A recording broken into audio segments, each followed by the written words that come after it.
And by the way, should I? Artificial intelligence algorithms are one of the most incredible things that human beings have created so far. I mean, they enable us to do amazing things, like become anyone we want to be. Like Robert De Niro, for instance, a famous actor I've always admired. Taxi, The Godfather, classics, right? Or Brad Pitt. He played some really interesting roles. Fight Club, Benjamin Button, oh, and Once Upon a Time in Hollywood. I just watched that one. And this face, I mean, who wouldn't want to be Brad Pitt for a day? Of course, there's Joe Rogan. So yeah, AI and digital algorithms are really cool. But there's something else about these big tech algorithms that's far more sinister. If you're an internet business owner, big tech companies like Facebook use algorithms to filter your content so that even the people that asked to see your content don't get to. And if you're running ads on their platform, these algorithms are currently driving your ad costs through the roof, which if you're an internet business owner really sucks. And in case you haven't noticed, Google has officially forgotten their rule about don't be evil. I mean, check out this chart. In a nutshell, what it amounts to is Google is now scraping everyone's website and stealing their content so they can put it at the top of the Google search result page. That way, they never leave the walled-in garden of Google and actually go to the website of the person who actually created the content itself. I guess Google's logic is, who cares about all the time and energy that website owners put into the content on their sites? Let's just take their content and use it for our site. And of course, if you're an internet business in e-commerce, then I don't even have to tell you about AI and algorithms because you deal with them every day. Because Amazon has the most powerful AI going. They know what everyone is going to buy next before they even do. And you know they control over half of the entire e-commerce market. So you don't have a choice but to answer to them if you have any kind of physical product to offer. And speaking of not having a choice, recently I realized that I didn't have a choice either. And that's why I decided to call on my friends to form the Coalition to Save Internet Business, the source of the latest and most accurate strategies to help you win. It's time for all of us to join forces, share the latest winning strategies, and fight big tech in this war that they're waging against us. Click through now, and I'll see you on the other side. So there you go. Welcome, everyone, and welcome Amber Spears. Amber Spears is in the house, so hello, Amber.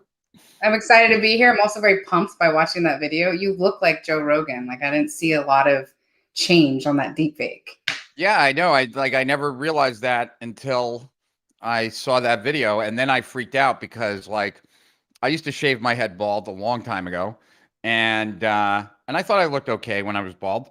And then, but I think Joe Rogan was a very handsome guy when he had hair, and not so much now. I mean, he's wicked cool, and I love him, and I'm a huge fan.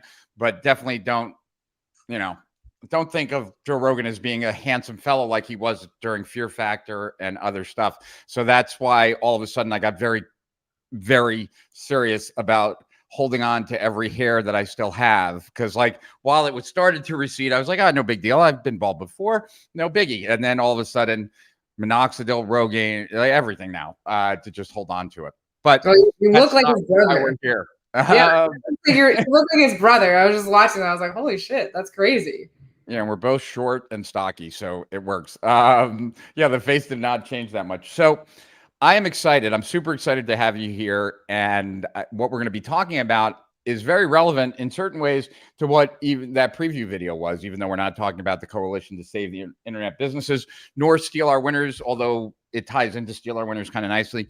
What we're talking about today is really an event that Amber has coming up, and I wanted to actually use it as a springboard to talk about a whole bunch of things, but I also wanted to really kind of bring Amber on here because, like that video shows, what's best for big tech is often not best for entrepreneurs. And as these big tech platforms battle for dominance amongst each other, oftentimes the collateral damage are small businesses and entrepreneurs. Like, if you have a challenge with Facebook advertising right now, the reason you have a challenge with Facebook advertising right now is because Apple and Google have teamed up together against Facebook to not share data with them anymore. And that's why, like, I've told countless people over the last couple of months, like, if you're trying to make Facebook work and you haven't been advertising on YouTube, you need to get over there ASAP. And so in this particular case, right, I have also done a lot, like, as it relates to solutions to what we were talking about in that video. For example, like, I learned this from Jeremy Blossom over at Strike Point, where we started doing co-reg on opt-ins so that, instead of someone opting in for just my docuseries, they could at the same time get free gifts from Todd Brown, free gifts from Traffic and Funnels, free gifts from Groove, free gifts from Lion Levesque, and a few others I'm forgetting now. But like, and anytime someone chose to get one of their free gifts, they would get the lead and I would get like $3 back. So, and my whole logic there was like, why should we each give Facebook and Google the same, like, why should we each pay them for the same person? Why don't we pool our money and pay them once and we benefit from it? And so often the circle that you surround yourself with, the people that you know, the people that you partner with can make all the difference for you. And so I shared this story. I shared this story with Amber a long time ago, but I think like I want to deliver the goods right out of the gate and tell you how, like, the very first internet, well, actually it was the second internet marketing event I went to. So I'll tell you the story, the first one and the second one, and then it dovetails into, I think, what we'll be talking about today. But as always, guys, before I even jump the gun, what we're talking about really is how to make next year the best year of your business life. What's the fastest way to achieve your business dreams, and how you can get a lot further, a lot faster by also having a really good time in the process. So we're going to be talking about all those things. If you're watching on YouTube, please, smash the thumbs up button, the like button, and also subscribe to the channel. If you're watching on Facebook, please emote and comment. And also, if you're watching on LinkedIn, please connect with us. If you're on Facebook, also join our Facebook group, Strategic Profits. It's free, and there's lots of great stuff in there, and lots of heavyweights who, give advice in there as well for free. But most important, if you like what we're doing and you care about your friends, please share. And if you share, put hashtag shared in the comments. And then this way, we can thank you personally, and we'll owe you big favors. And that's always a good thing, to be owed favors by either Amber or I. Right now I see that there's 21 people on Facebook. There's 18 people on YouTube. And I would imagine that over time that number will continue to grow, but that's where we're starting. They don't report back on Periscope or LinkedIn for some reason, but I'm not sure why someone would still be watching on Periscope, but who knows?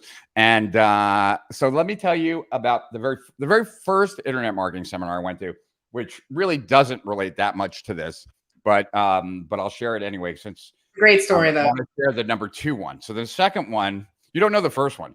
So the first one was actually when it was after 9/11 and my business was like in the shitter, and I hadn't pulled the plug. And so one of the big mistakes I made, which has served me very well the rest of my life, but wasn't very pleasant during that experience, was that I spent a lot of good money chasing bad money, from the standpoint that, like, my business had a reversal after 9/11. And everything I had done up until that point had been monstrously successful. So it never even occurred to me that I couldn't turn something around and do well, right? Like, even if something was struggling. I found out that that's not the case, that I can fail just like anyone else can. And so it was a struggle. It was a struggling time. And so, and I had more stress as I watched a lot of what I had spent my 20s building kind of disappearing. And so I was actually like really kind of, no one who knows me now has ever seen me in that kind of stress, because I haven't had that kind of stress since probably then. And I was looking for a way to kind of like get out of that mental state. So I'd always enjoyed flotation tanks. And so this is, 2001. I had done flotation tanks in the 90s many times, sensory deprivation tanks. So I figured I'd do that. And that was like the worst thing I could do. Every other time I've ever done a flotation tank, it was great. But going into a flotation tank full of mental problems and then spending 3 hours in complete pitch black and total sensory deprivation gave me a lot of time to just think more about my problems, which was not pleasant at all. So I went to an event that Carl Galletti was having in Las Vegas. He invited me as a guest because I had hired Carl when I had my hypnosis centers, like he had written some copy for me. And so he was having this internet event. So I went to this internet event. It was in Vegas. I met Stephen Pierce there. So that was actually my first like internet mentor. But I went to the first presentation and then there was like a break. And I went to the casino during the break. And I might have had like, I don't know, 300, 400 bucks on me, maybe 500 bucks. I don't remember. And I decided to play blackjack.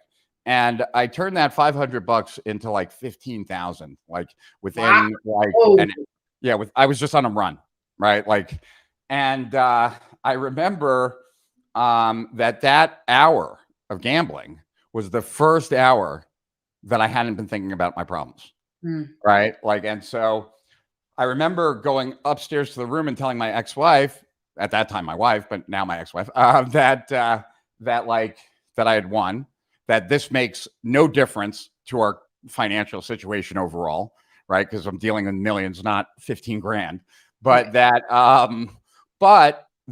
I had such a mental relief from that I'm not going to lose any money.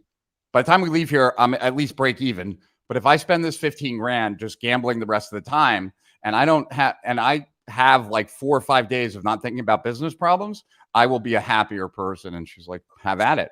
So I ended up not giving it all back. I gave back like, I think like 4 or 5 grand. So I left with 10 grand, but a great week, right? Total reprieve. And it was so what I needed, right? So, but then the very next event that I went to was big seminar. So I was just thinking about, when I went to that first one, it was like, do I even want to get online? Right? Like I wasn't sure. I was getting like exposure to landing pages. Like I didn't know any of this stuff before that. Wow. So by big seminar, I had decided I wanted to be online. And now I knew who the gurus were. And at that time, it was Frank Kern, John Reese, Jim Edwards, Armin Morin, Stephen Pierce, and a bunch of others. And so I registered, bought my ticket, and they had this special offer where you could go in a day early. And I think it was like 500 bucks or $1,000. I don't remember how much it was, where you could come in a day early and spend the day playing golf with the speakers. And I don't play golf, but I really wanted to meet the speakers. So I signed up for the golf, but told them that I wasn't going to be playing. I'd just be hanging and smoke cigars. And so they're like, yeah, that's fine. You can do that. That's a valid contribution still. Yeah. And, but for those that know, I am an introvert and don't necessarily feel that comfortable going over and talking to strangers. And so I needed some performance enhancement drugs, PEDs. If I was a football player, it would have been steroids, but it was not. And I wasn't playing football. I was going to an internet marketing event. So back in my 20s, early 20s, when I had my store and I was in the music and fashion business, I did a lot of ecstasy. And so I thought that what would be really kind of a quick kind of shortcut would be if I took like a half a pill of ecstasy each day, and especially that day at golf. And I did, and I was very much not my normal self. I was much more outgoing, made friends with everybody, which was the intent. And my life was very different from that point forward. And what I mean by that is my very first website, which was babymodel.com, it was baby-model. And it was selling an ebook on baby modeling because both my daughters were baby models. And for those that know, Ava, my oldest, was the face at Downey for 5 years. Wow. Yeah, 6-figure contract with Procter & Gamble. It was nice. And well, not for me because I paid the taxes, but it was nice for her. But I remember working until like 2 or 3 o'clock in the morning, like on Front Page with John Reese helping me like resize a graphic because I had no clue how to do that. And John would be like, oh, just like I was talking to him while we were doing it, like, and he's like, just pass it to me, send it to me, I'll resize it for you. And like my whole life was very different from that one event on. Like I left that event friends with Stephen Pierce, friends with John Reese, friends with all of these guys. And then over time, like became closer friends with them. Eventually, some of them became clients of mine, and my life was never the same. And I kid you not that had I not gone to that event and made those friends, and like I don't know that I would be here today, because it was my relationship with Stephen that then got me back in touch with Jay, and then we did teleseminars together, and then people associated my name with Jay Abraham, and then that allowed me to get my first coaching clients, and so on and so on and so on. And so like for me, that event was like a pivot point in my life, right? Like I'd say that the only event that eclipses that event would be the releasing of the manifesto. Like also totally unexpected that my life would change that much from that. But other than writing a report that went viral, like this was the most impactful thing that ever happened to me as far as going to an event and also performance of my business, etc. It was like a fast track way of that happening. And so I think today I want to talk about masterminds. I want to talk about the impact that it can have in your business, and also why it's a very important time to be talking about it right now. So I want to say one last thing about that. And then Amber, I want you to talk about your first experience and kind of go into that. And I think we could have some fun there. But Amber and I were talking about this like yesterday or even this morning. I don't remember when we were talking about it, about like what to cover. And one of the things that I really want to stress to everyone is how often, at least I try, and it's like kind of a default to my character, but that to try and zig when everyone zags and try and zag when everyone zigs. Like the best time to be in someone's mailbox is when there's nobody else in their mailbox, right? Because the likelihood of standing out is that much higher. And so I think personally, right, this is just like my 2 cents for what it's worth for you guys, that right now, because of COVID, right, people are not traveling as much. And my experience has been that when that happens, I actually want to travel more, because like the likelihood of me being able to meet the right people, talk to the right people, make the right things happen actually increases, doesn't decrease. And there are less distractions going on. So because of that, it's easier to connect with people. And generally people are more into private, like kind of get-togethers, but not super private where like only 5 people have access or something like that. So I just think that this is a really good time to strongly consider like who's in your network, and is your network really growing you and your business, or is it not? And if it isn't, then maybe it's time to reevaluate. But that probably jumps the gun. So let's hit rewind a little bit. And Amber, I don't even know, like, I take it for granted that I've known of you way before I knew you. I don't know whether that is necessarily the case with everyone. So I've known of Amber for a very long time because she's also worked closely with Agora. Agora's paid her gobs of money over the years for affiliate advice, relationships, and a bunch of stuff. But when I think of Amber as being like of all the people in my Rolodex, which there are a lot, when it comes to affiliate marketing of any sort, period, like affiliate marketing, my very first go-to person is Amber. And it's not because we've known each other for a very long time, because we haven't. It's because she really is the best at that game of anyone I know. And I have gobs of respect for her for that. And I think her results kind of speak for herself. But if you don't know who Amber is, I want you to now meet Amber. And Amber, tell everyone about yourself. And don't be shy. I appreciate that. I've heard about you for a long time too, so it was cool meeting you. I remember Katie Vogel introduced us, and I watched you walk in, and I was like, "Oh, this guy's like my kind of person. He's got his tattoos out, like he's like ready to rock, being really like very kind. Like sometimes when you meet like legends and OGs, you never know what you're gonna get. right? And it was just really cool interacting with you and building a friendship with you since then. But I'm the co-founder of East Fifth Avenue, which is one of the largest affiliate marketing training companies in the world. We've trained over 500 companies in the last 3 years alone, companies like Agora, ClickBank, ChiliPad, Beekeepers Naturals, you name it. We've trained them a lot in health, wellness, and financial. We do have some biz op and PD in there as well, and some e-commerce. So it's been really fun to be in the back end of a ton of different companies, businesses. And then we also have an agency where we do all of the outreach and sales and closing on behalf of a select group of very private clients. And altogether on the agency side, we've generated a little over 80 million. And just in the front end, many millions on the back end, which we don't calculate. And then we've helped our clients generate a little over 320 million on, just the consulting side. So it's been a really fun ride. I love doing it. There's nothing I love more than, helping businesses grow.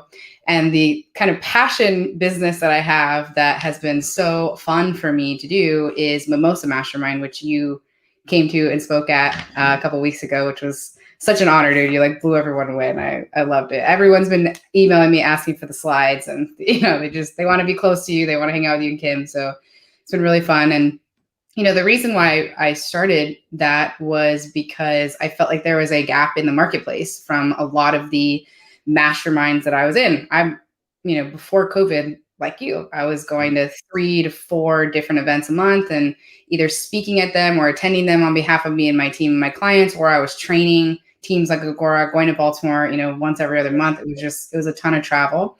And I just felt like there was a big gap in the marketplace that I think COVID has forced us to really look at, which is how many masterminds are we going to be attending? What kind of masterminds are we going to be attending? What things are we going to be cutting? What things are we going to double down on? And just kind of navigating all of that in a very uncertain world, especially when we don't know what's going on. It seems like every day something else changes. There's a Delta variant. Some people are requiring double vaccinations, like just all these things that you're trying to decide on in addition to your travel schedule, especially if you have kids, right? So things like change with that.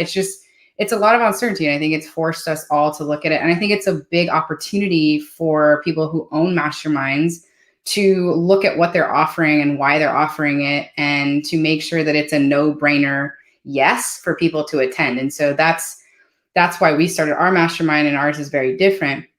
But it reminded me, I was writing down as you were talking at the very beginning. I'm just going to go to the side for a minute. But at the very beginning, you were talking about the co-registration that you're doing with Todd Brown and Strike Point and all this.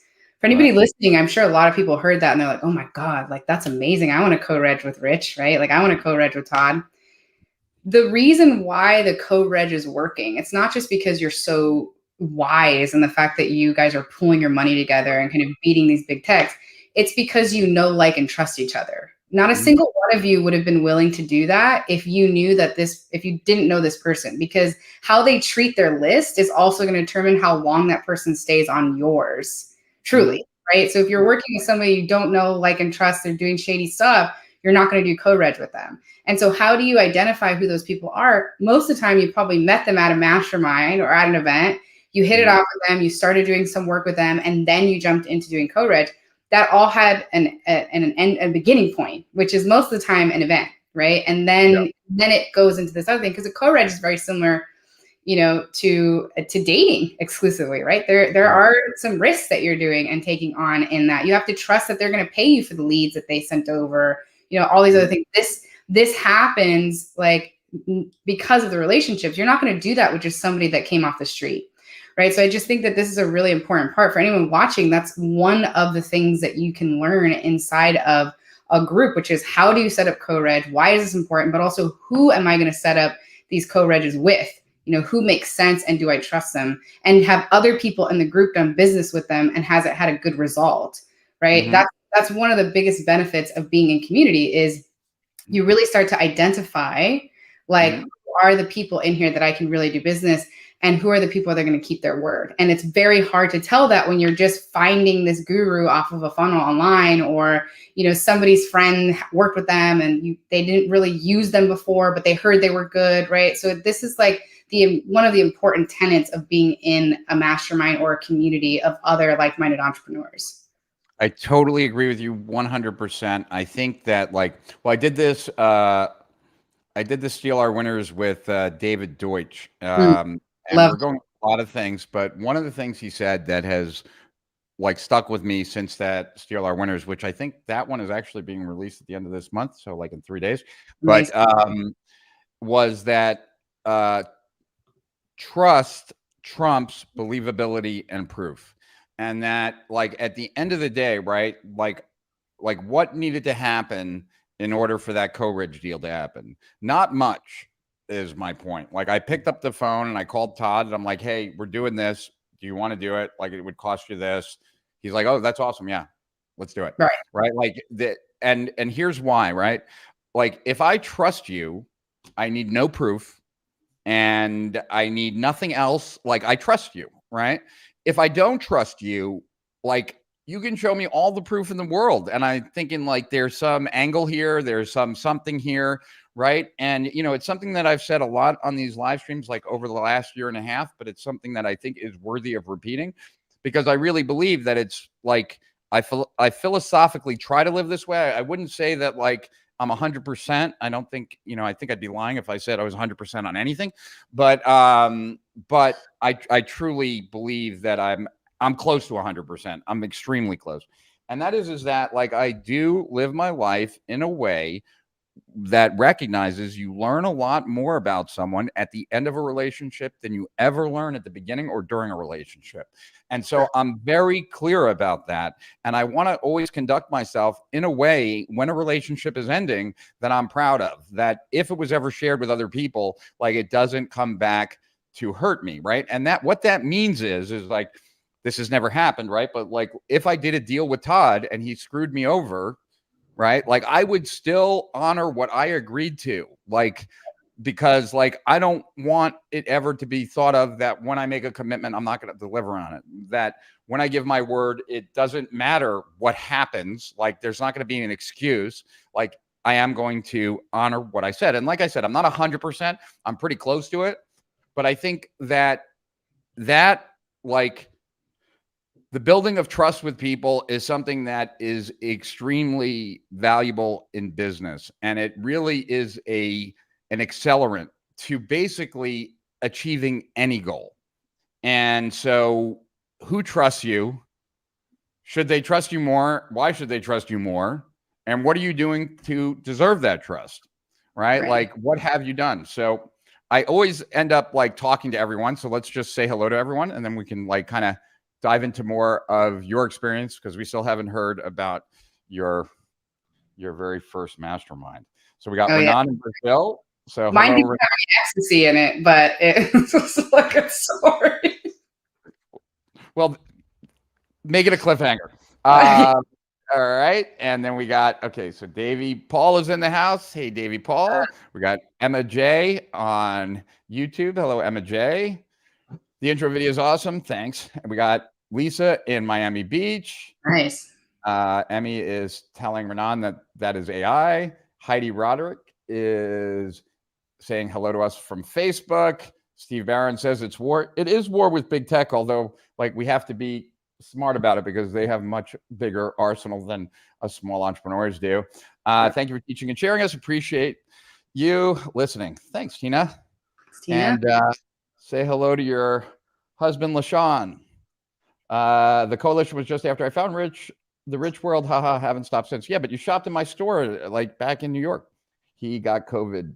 Just heard. No, I didn't get COVID. He gave it to me. Yeah.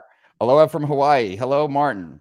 Emmy J. Oh yeah, deep fake. Davey Paul jealous. Tina listening from Corona, California. How you doing, Rich and Amber? I'm looking forward to what you have to share, says Paul Jones on YouTube. And Steven is clapping for us. And Red Lip Marketing. Hey, people, what's working? Great question. That's the way you should start every conversation. I was looking for you on Facebook. Fine to find you here. Yeah, Facebook has been a little challenging recently. I don't know if it's because I personally criticize Facebook or if just Facebook has just been glitchy. But thank you, Renan, for sharing. Appreciate you. Thumbs up from Tina and Darren from Lucerne and Bola. I'm a huge fan. So I'm assuming he's talking about you, Amber. So you Talking about you, Rich. nice about you. Under 100 days left in the year, fourth quarter. How are we going to finish the year strong? Do you? Shared. Thank you, Tina. Thank you. Shared. Good afternoon from your neighbor in Highland Beach. Hello, Glenn. Hi, Amber. Great to see you. Your strategies on getting super affiliates is the bomb.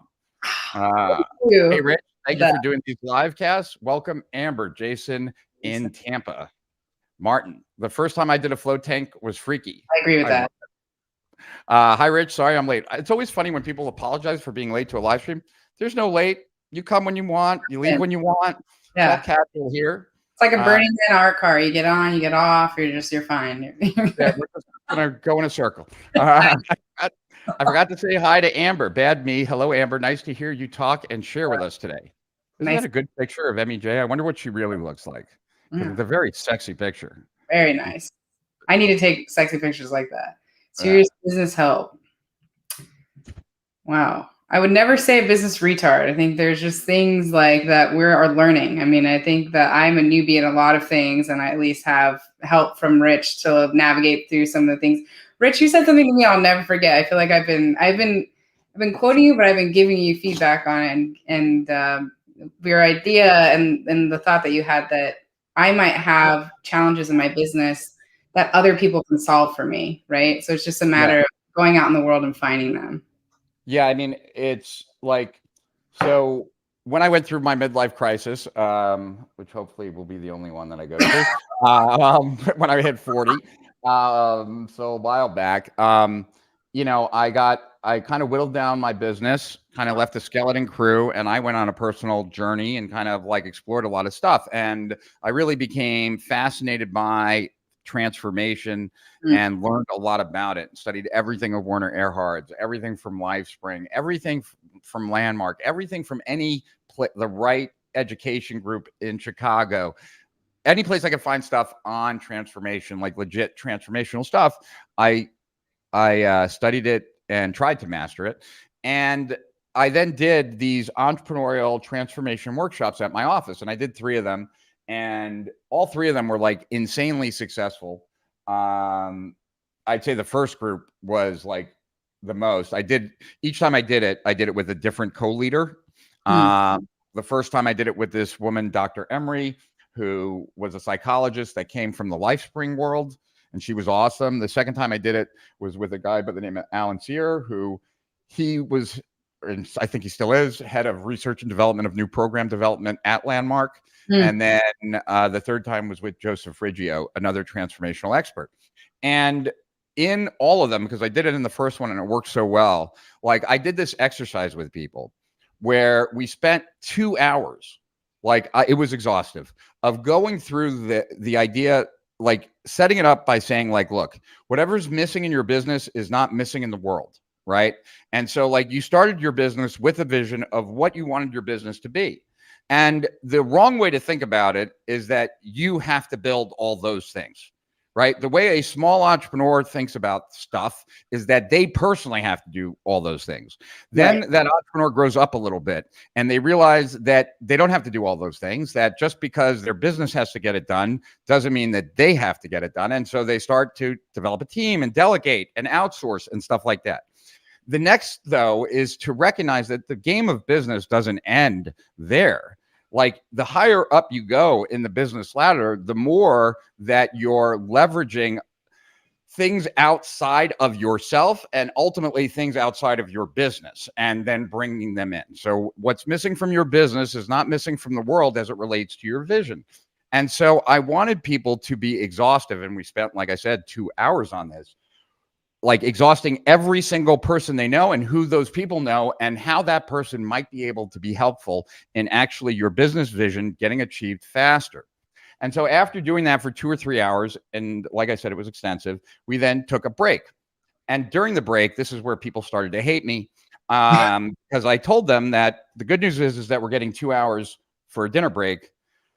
The bad news is that you're not allowed to buy dinner. You're not allowed to tell anyone why you're not allowed to buy dinner. And so you have to go out to Atlantic Avenue here in Delray Beach, our main strip, and get someone to buy you dinner. And you cannot explain why. So unless you get someone to buy you dinner, you're not eating. And we didn't take lunch break. So, you have 2 hours, right? And people are like, what do you mean? And I'm like, you have to go and ask someone to buy you dinner. And can't be anyone in this room. So no clever, ways around this. Get someone out in the world that you do not know to buy you dinner. Go, right? I went to, and I did it. I went to a maitre d' in a restaurant here, walked up. We went in groups of like 3 or 4, and I was like, walked over to the maitre d'. This was this was transformational for me because I don't generally put myself in situations where I'm weak. Like, I didn't realize that until I was doing this. And then I realized why I didn't like it as much as I didn't like it. And so I went over to the maitre d'. He said, "Can I help you?" And I said, "I sure hope so." And he looked at me a little curious. And I said, "I'm here with 3 friends. We're very hungry, but we can't buy dinner. Can you help me?" And he looked at me and wasn't sure what to make of it. Am I joking? And I'm like, "No, I'm serious." He's like, "Is it part of a scavenger hunt or something?" And I'm like, "No." Right? I'm like, "No, I just can't buy dinner." And so he took us aside, he was like, "Okay, hold on a second." And he went in the back and he came back a couple minutes later and he came out with a box of wings and a box of fries. And we went to another restaurant, and everyone had their chance. I was, like I said, in a group of 3 or 4 people. We had 3 groups because the first group, I kept the first group pretty small, because it was a test. And so everybody came back 2 hours later and everybody had eaten dinner. Wow. Right. And so now we come back and then we come back to the exercise. So let's just be clear here. You got people to reach into their pocket and give you something. You didn't know them. You just asked, right? Look at that list. How many of those people have you ever asked? And if you haven't asked, why do you think they wouldn't be helpful when you just asked a stranger for dinner and everyone in here got something to eat, right? There was no one that was refused. Now, I got so bold after I got my free fries and wings that I decided I was going to take it to the next level. And I went to an ice cream store and tried to get another customer to buy me ice cream, but I got thrown out of the store. So I got a little bit ahead of myself. But there is the worst way to think about how to achieve your goals is to think that you have to do everything by yourself. Yes. Right?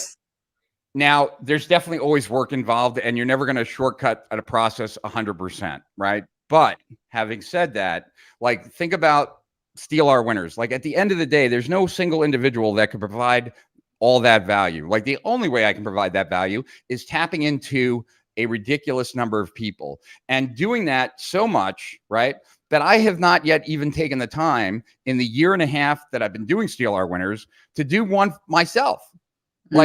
Just a Steal Our Winners myself, right? Because there's so many good strategies and concepts and tactics, but also from a collective, not from an individual.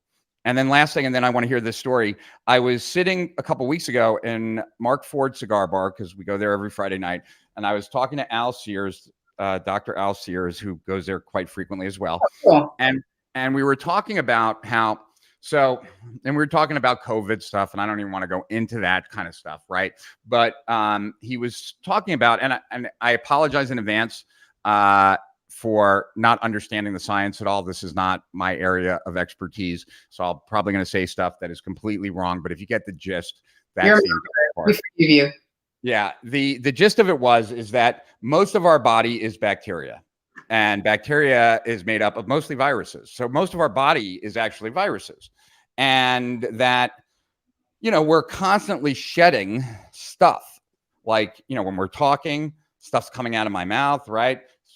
Dead skin is coming off of my body.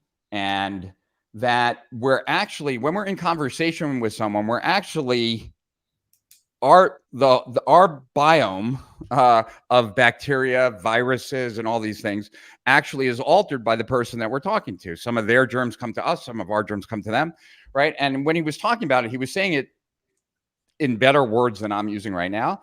And so it was much clearer to me when he used his words, not mine, that not only are you influenced, like we've heard for always, right? Like you are influenced by the 5 people that you spend the most time around.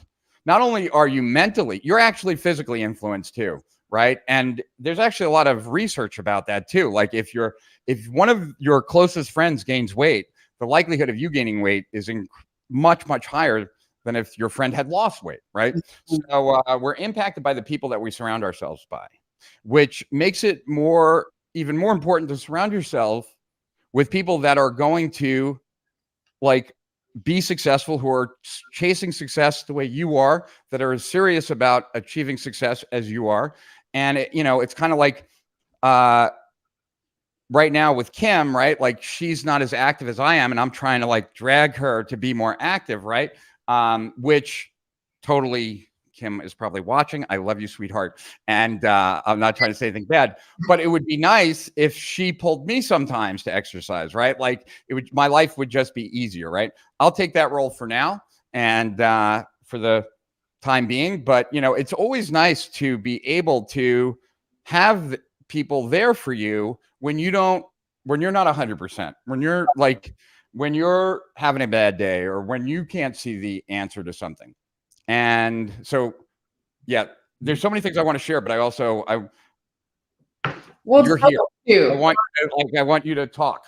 Yeah, well, it's both. So I'll talk about my first mastermind in a second, but I think that this is an important thing, which is my experience with events. One of the reasons why I started my mastermind in the first place. So I don't really talk about this publicly, actually, and I'll talk about it now. But many years ago, I was really involved in a mastermind group that's still around. I was really close to both of the founders. They're dear friends of mine. I spent almost every weekend with them.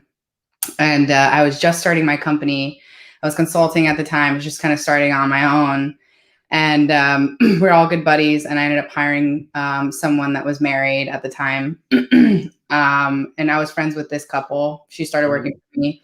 Long story short, there ended up being some differences of opinion on the appropriateness of that relationship between my employee and the 2 founders. And I ended up getting kicked out of that group, which is a great group and it's still thriving and it's great. But when I got kicked out and I was like publicly shamed for not wanting to go along with what I thought was wrong, and not wanting to lie, I don't want to lie and do those things. It's a great group, but we had differences of opinions on certain values. And so I decided then to start my own event and to start my own mastermind, which is where Mimosa Mastermind came from, because I wanted to create a community I couldn't get kicked out of because I made it. Right. And the other thing that I wanted to do was create a group that filled a big gap in the marketplace. And that gap in the marketplace that I was seeing was that all these amazing people that I was seeing on stage, people like you, people like Perry, these different geniuses, Stephen Georgi, like all these really smart people.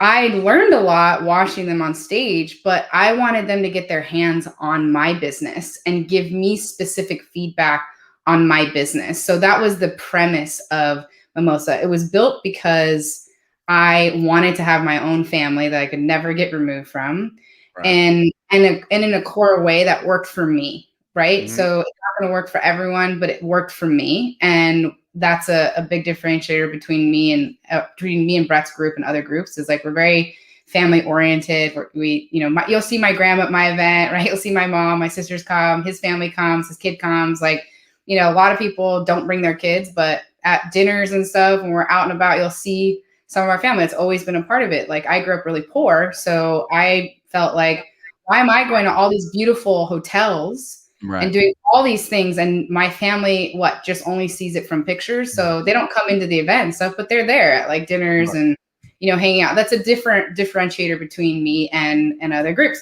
And Brett's the same way. And the other differentiator is the customization of your experience. Like I'm an extrovert, so I actually wrote this down when you were talking about doing Molly. I think the big thing is like you're an introvert. And so for anybody watching, here's some quick tips for you on navigating through masterminds and events. So the first thing is, if you're an introvert, you should try to find somebody who's an extrovert to go to events with, because they're going to naturally work the room with you and introduce you and do those things. That's the easiest way. The second thing is to ask the coordinator who you need to meet. Say, this is my company, this is who I am. I'm a bit of an introvert. I'm not going to be as social as most people. It's more of a stretch for me. But can you identify 2 or 3 different people that are going to be a good fit for me and help me drive my business forward? Here are my problems. Here's my company. And would you be willing to make an introduction to them, to me at the event? Right? Which is a really great way of having them recognize, if they're good at what they do, that you need more of a custom experience. And I would advocate for any of the extroverts to do the same thing, because it's really important. And that's what we do at Mimosa, is like a very customized experience, which again, I don't see a lot of people doing in the marketplace, which is we have 25 different experts. They come every year. People like yourself are coming, Perry's coming, Stefan, like all these people that I mentioned, Teresa Di Pasquale, like we have so many amazing experts that you see on stage talking, giving great value, but it's going to be even more valuable when they're hands-on working with you for 30 minutes, or you're hanging out with them at the pool because they're not in a green room separated. Our experts hang out because they're cool. They hang out with everybody for 3 days, right? And a lot of these people like you, Rich, you charge what, $3,000 an hour? I know Stefan charges like that. I charge $2,500, right? So like you're hanging out and you're getting feedback from these people on your business, on your expert one-on-ones during your consultations. Every person who comes to Mimosa gets expert one-on-ones. And we do those and pair those experts with you based on your intake forms. So we do a full intake with every single person who buys a ticket, and we figure out what are your strengths, what are your weaknesses, and then we let them know, here are the experts that can help you solve your biggest problems. Here's the times you're meeting them.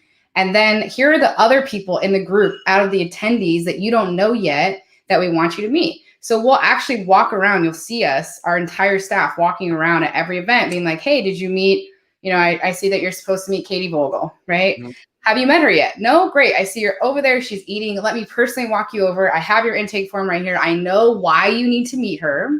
So I'm going to connect you guys. You guys should sit down and eat together. Because I think this is what I'm talking about. When you're trying to decide what events to go to, I think the responsibility so often is put on the shoulders of the attendees to get ROI, right? It's, hey, I put the room together. I put all the experts in here. Like, you work the room. You'll get a long tail, result from it no matter what. But like, that's on you. And I just think that that is such a missing piece of most masterminds. And I hope anyone listening that has one, steal this from me. It's okay, right? Like, take it from me, because I think we have a responsibility to do better than we have in masterminds. Like, I think that we, as event coordinators, have a lot to think about anyways, right? It is important who's in the room. It is important who the experts are. It is important where the venue is. It is important the hotel, all the activities. Those are all important, but that's not the main reason why people go. The main reason people go is to get their biggest challenges solved, to deepen relationships with their best contacts, and to meet new contacts that can help them drive their business forward. And if you can do that, and you do it intentionally, you do that every time, you deliver every time like that, you're going to create an experience that's unlike anybody else's. And that's a reason why we have such a high rate of returning people at our events. Our experts keep coming back because they enjoy that part of it. They enjoy not being separated. They enjoy coming in and giving their time, but it takes a certain type of expert. Like, Rich, you being willing to sit down with, you're going to sit down with what, probably 12, 15 people on your one-on-one. Right? Because people are going to want you, right? When I'm doing intakes, they see that your name's on our list. They're like, oh my God, Rich is coming. Like, can you assign me to Rich? I've got all these questions for him, right? So it's like, it also takes a certain quality of person that is willing to give. And so when you were talking before, like coming in and going to these events when you're feeling depleted or you're feeling low or you need support, there's going to be people like that in every mastermind. And every event you go to and every party that you go to in business or out of business, there's going to be people like that. But there's also going to be people like you who are coming to give from a full cup, right? Who are there not to just because you're not struggling, right? You're coming from a place of power. You're coming from a place of experience.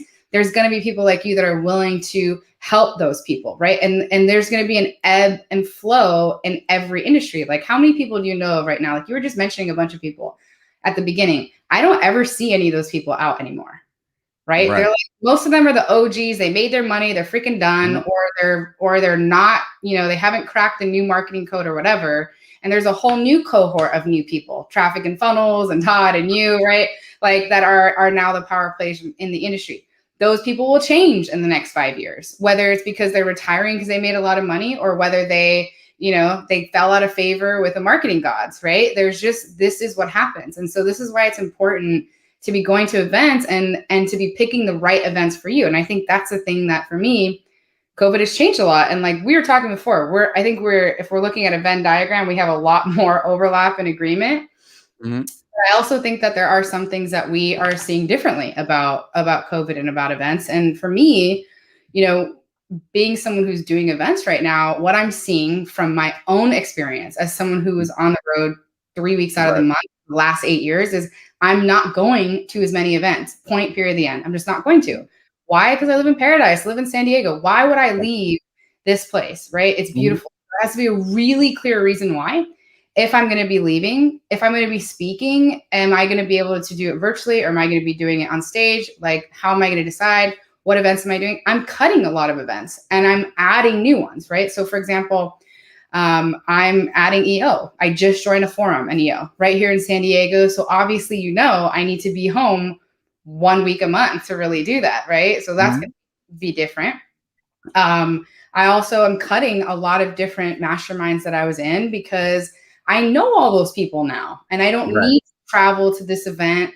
And it's a little bit outside of my core demo, right? Like I'm not a PD person. So if it's a financial event, and PD, just for everyone's reference, is personal development. Right? Even though I'm a personal development junkie myself, right? Like I'm a junkie myself, but I'd rather go to one of those events as an attendee instead of a speaker, right? Because I already know everyone in a lot of these different events. But if it's health wellness, like Mindshare, I'm never going to miss it, right? Because that's where a core group of my people are. ClickBank Platinum Summit, we're one of the top offers on ClickBank with our keto resource. We're not going to miss it. That's where our top people are. Geary's, we're not going to miss it, right? So there's a few that we're just never going to miss, but I might, send my team to ASW this year instead of me going. And then maybe next year I'll go. So like, it's just really kind of looking at these things. And when you're trying to decide, I'm deciding based on, okay, one, why am I going to go if I know every single person there and I just saw them at TNC, right? This is going to be my big thing. Like ASW is coming up. Am I going to go? No, I'm not going. Why? Because I just saw most of my top people at TNC. That's going to be the first time in 8 years that I don't go, right? Because it's just a matter of kind of picking and choosing these things. And I will go to things that are really customized, like Mimosa, or maybe something, which I think is the future. I think this is one of the things that is going to transition. I'm making this prediction now, which is I believe that there is going to be a movement in the mastermind and event space where we're going to start coming in and doing events, either more customized like Mimosa or very targeted things. So like, for example, we're talking to someone very high up to do a sales focused mastermind. We're coming in for 2 days. We're going to listen to your team's, phone calls. We're going to give them specific feedback. We're going to redo your scripts. We're going to figure out your, how you're upselling them into buying more from you. And we're going to do that with some of the best people in the world. So when you walk away from that 2-day event, you walk away with a lot done and your team can come, everyone can just come and we're going to get a lot of work done, right? So I think that's going to be one thing that we're going to start seeing a big shift in. And as well as these big events, like we were just at TNC and I got more business done at TNC on this last one with less people than I've done in the last 10 years because there was less people and I could sit down and be like, oh my God, okay. Like, yes, there's still thousands of people, but it's like 4,000 people instead of 12,000 people. So we were able to just get way more, but it was my most profitable TNC by far. And so it's just kind of figuring out like what big events am I going to go to kind of chunk those out. What mid-size events am I going to go to that I cannot miss, where my top affiliate partners are, where my top clients are, and then what smaller customized masterminds or single focus things am I going to be going to that are more worth my time, and everything else is just going to fall by the wayside. That's at least what I'm seeing. That's also what I'm seeing from my clients. Many of my clients are doing the same thing because I'm in the back end of their business. I'm helping them decide, should we send our team here? Should we not? Like, what's the benefit of going here? Blah, blah, blah. So it's like, that's where I'm seeing the big shift happening right now with masterminds. And I think that that's something to just really consider when you're deciding where to go. Yeah, I would certainly agree with that. And I'd like, I get what you're saying. And I would say that like a couple things that I think are important, right? One is that I totally like. I've never seen an event like Mimosa where you really did curate the experience of like, you know, figuring out who should be sitting next to who at what times and all of that kind of stuff. And yeah, you know, it's like as someone who's an introvert, right? The I am not going to go over and introduce myself in general. It's kind of weird. And I feel uncomfortable even when someone comes over to me and like doesn't know me and then they ask me what I do. It's like, you know, what do I say? And it's like, you know, do I tell them who I've coached or who I haven't? Like, do I sound like an asshole bragging and stuff like I'm a business coach and then they don't know me from anyone else. And, you know, oh yeah, like, you know, I invented the automated webinar and did this and did that. Like I start sounding like an asshole. So I never know how to do that. It always makes me uncomfortable. A couple of things, right? Like, so I was like a puppy following Amber around at TNC because she's my extrovert. Like I quickly became friendly with her because like she knows everyone and talks to everyone and it's really convenient to just be friends with an extrovert when you're an introvert, because then you don't have to do all that awkward stuff. You can just stand on the side being quiet like you feel comfortable doing, like I feel comfortable doing, and only speak when you feel like there's something to say, which, you know, can happen quite often when you're standing around friends. So that's first. Also, and I don't even know if you know this, and I'm not sharing this for any of it to change. So like, let me precede what I'm about to say so that like, I'm not trying to beat you up or anything like that. Yeah, I'm ready. There is only one mastermind that we pay for at Strategic. And it's not for me, right? It's for Michelle, our affiliate manager. And the reason we pay for it is because it's worth it many times over. And it's Amber's mastermind, right? Because like of what she brings to the table. And it's like when you're dealing in partnerships, it's very difficult for it not to quickly make money for you, right? Like easily exceed what the cost of admission is or whatever. So what should we talk about next? What do you want to talk about? Well, I think that's huh? Should we finish your first completely raw mastermind? Yeah. I mean, I'm 100% down. I mean, I think that when you're talking about Tribe, so just to clarify, like Right. Tribe is under East Fifth, which is my affiliate marketing company. And then Mimosa is a high-end event company where we take entrepreneurs and we completely customize their experience with us and make sure that they're getting amazing value at the event. Of course, you get long tail value, of course. Right. But what Rich is talking about, customizing where they're sitting, like a lot of times I'll even work at the hotel and we're able to pick what floor you guys are on. Because I know that a lot of meetings happen in the elevator, right? So it's like we get down to the nitty gritty. But as far as Tribe, which is a monthly networking membership for affiliate managers, like that's one thing that I talk about a lot, which is, you know, when you're talking about AI and big tech coming in and being disruptive, that's one thing that's the best part about partnerships, right? Because you can call Todd up on the phone or me up on the phone and be like, hey man, like I've got this launch coming up or I've got this. Instead of trying to figure out, you know, how to get this thing to scale on Facebook, we can send a blast to our email list today to start generating money, to start generating ticket sales for you. Like there is no, you know, tech overlords that are going to be looking at our stuff for compliance. Like if you're in health and wellness, if you're not doing affiliate marketing and you have like amazing before and after pictures, you should be working with partners because you can't do that on Facebook. You can't show before and after pictures of the transformations that your people have gone through, right? Like that's not allowed anymore. Like you can't talk about and say things like inflammation, cures inflammation, fixes inflammation. Right. But you can say that with your partners. And it's the same thing with you, Rich. Like all the transformations that you've had in people's businesses, all the help that you've done, you can showcase this much better when it comes to your partners. So it's money on demand, right? Like that really is the thing. Like if you can get something working, you can get it to track, you have the relationships, like you can generate income on demand with these people that is not based on the whims of these tech overlords or these algorithm changes. Like, and the way that you get this going is by going to events. There's just no shortcutting it. Like you have to go. And I see this big push for virtual. And I'll tell you, like, one, I'm really bad at technology. So you don't even want me on virtual anything because if I run it, it's going to crash. But I'm just not a virtual person. Like, I don't build good relationships that way. And so for all of us that used it kind of like as a stopgap while we were trying to figure out if we were actually going to die of the vid or not, right? Like at the very beginning when we thought 10% of all of us were going to be dead by today, right? Like different. But since then, I don't attend any virtual events. I go and see my people face to face because there's nothing faster than to break bread with them, to sit down, look at them eyeball to eyeball, to be able to build their business with them, get my hands on it. And that's like, I think COVID has shown us that there's no substitute for that.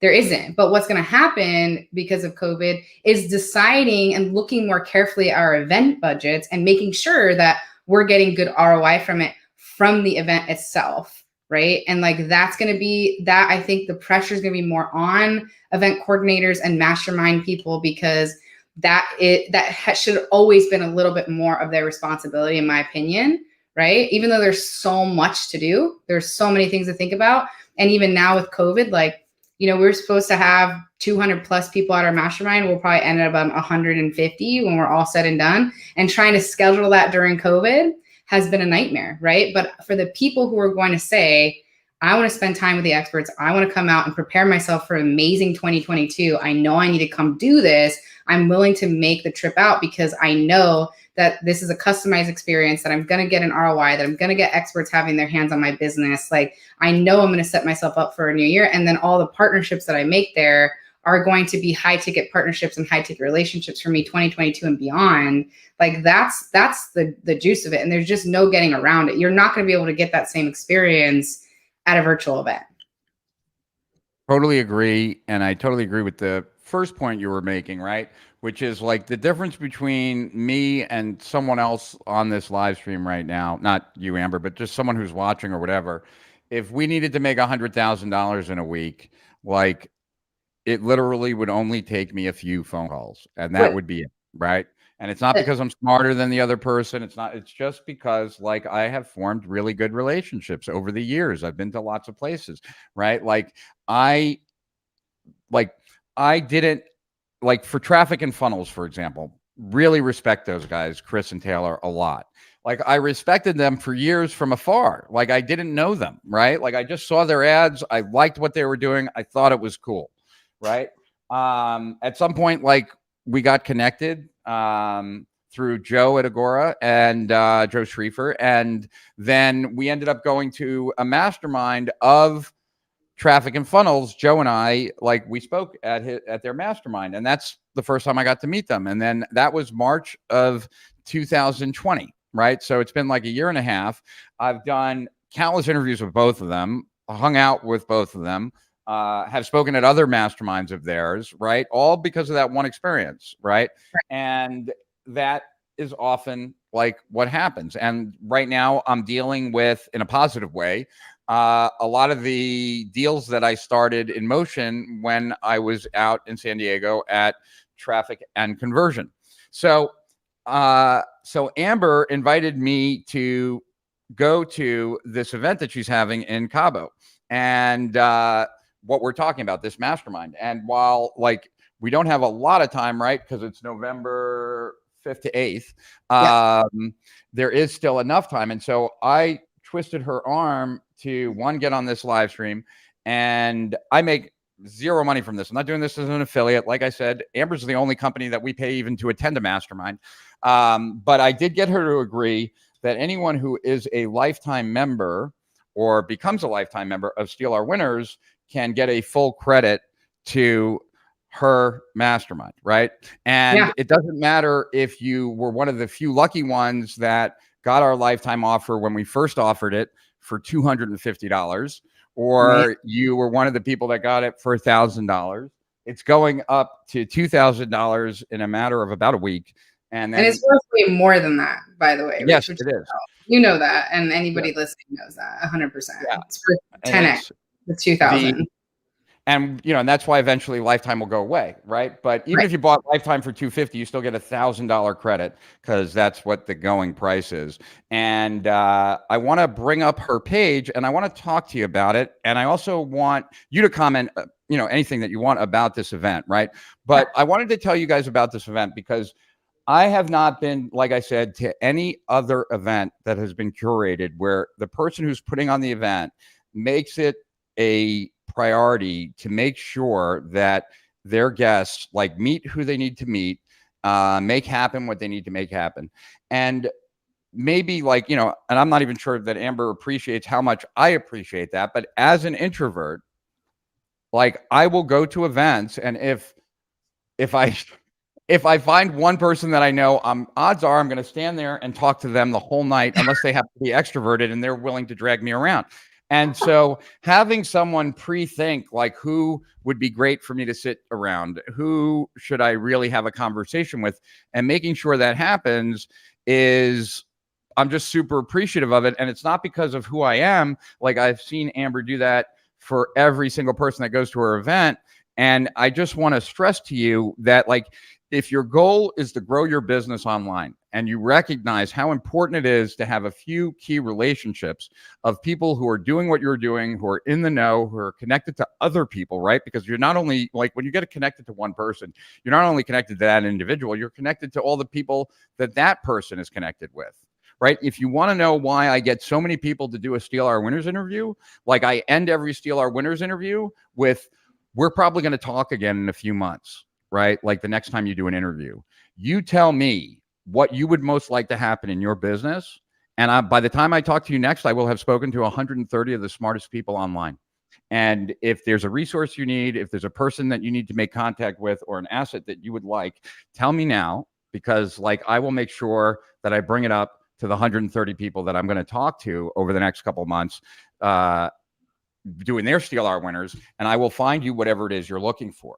And so, you know, I can't do that as an introvert like normally, but I know that I'm having all these calls. I know I'm going to be talking to all these people, and they appreciate me doing that for them. And so that's one of the reasons. Now, you know, the closest that I can see to something like that is going to Amber's event. And so I really am stressing to you how important it is that you don't spend 2022 just as an extension of 2021 of having been locked up, not necessarily making human-to-human contact. It is extremely valuable.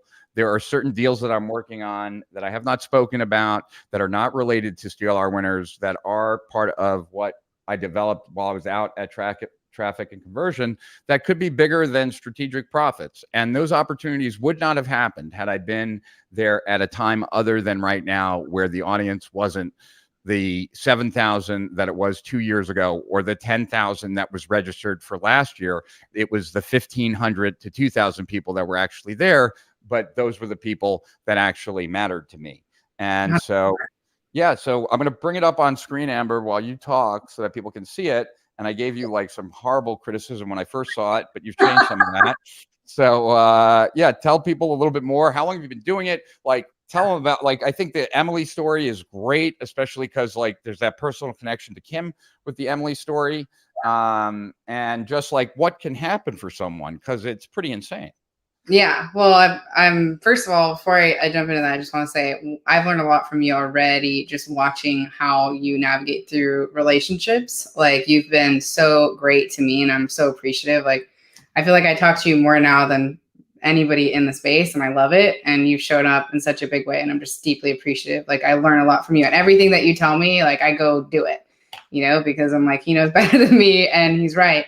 And we'll rip through this page in a minute, but I just want to say thank you for how you showed up for me, because I think that's one of the reasons that, you know, it's a two-part thing. It's being in the right room, and then learning how to navigate those rooms in a high integrity, high value way. And you have done that. And I'm just really deeply appreciative. And I'm excited for everyone at Mimosa that doesn't know you yet to interact with you and to get to hang out with you and Kim, because you're both really fun. You know, I think you guys are a dynamic duo, and it's really enjoyable, you know, so it's great for me. But as far as Mimosa, you know, I had a falling out with a group that I'm still, you know, they do such great events, and I'm not going to mention who they are, but they do amazing events. They're still going. And even though I'm not a part of that community anymore, many of their members are Mimosa members, and there's a lot of crossover between us, and we're on good terms in that way. But it's been around for 6 years, and the way that it started is my business partner Brett and I, where we were working for another company at the time. And we decided that after a very long night in New York, I was with Brad Howard. If anyone knows Brad Howard of Venus Factor and Research, we stay up very late with him. And we decided to go across the street after a long night and have mimosas instead of doing more of a traditional hangout inside the conference rooms.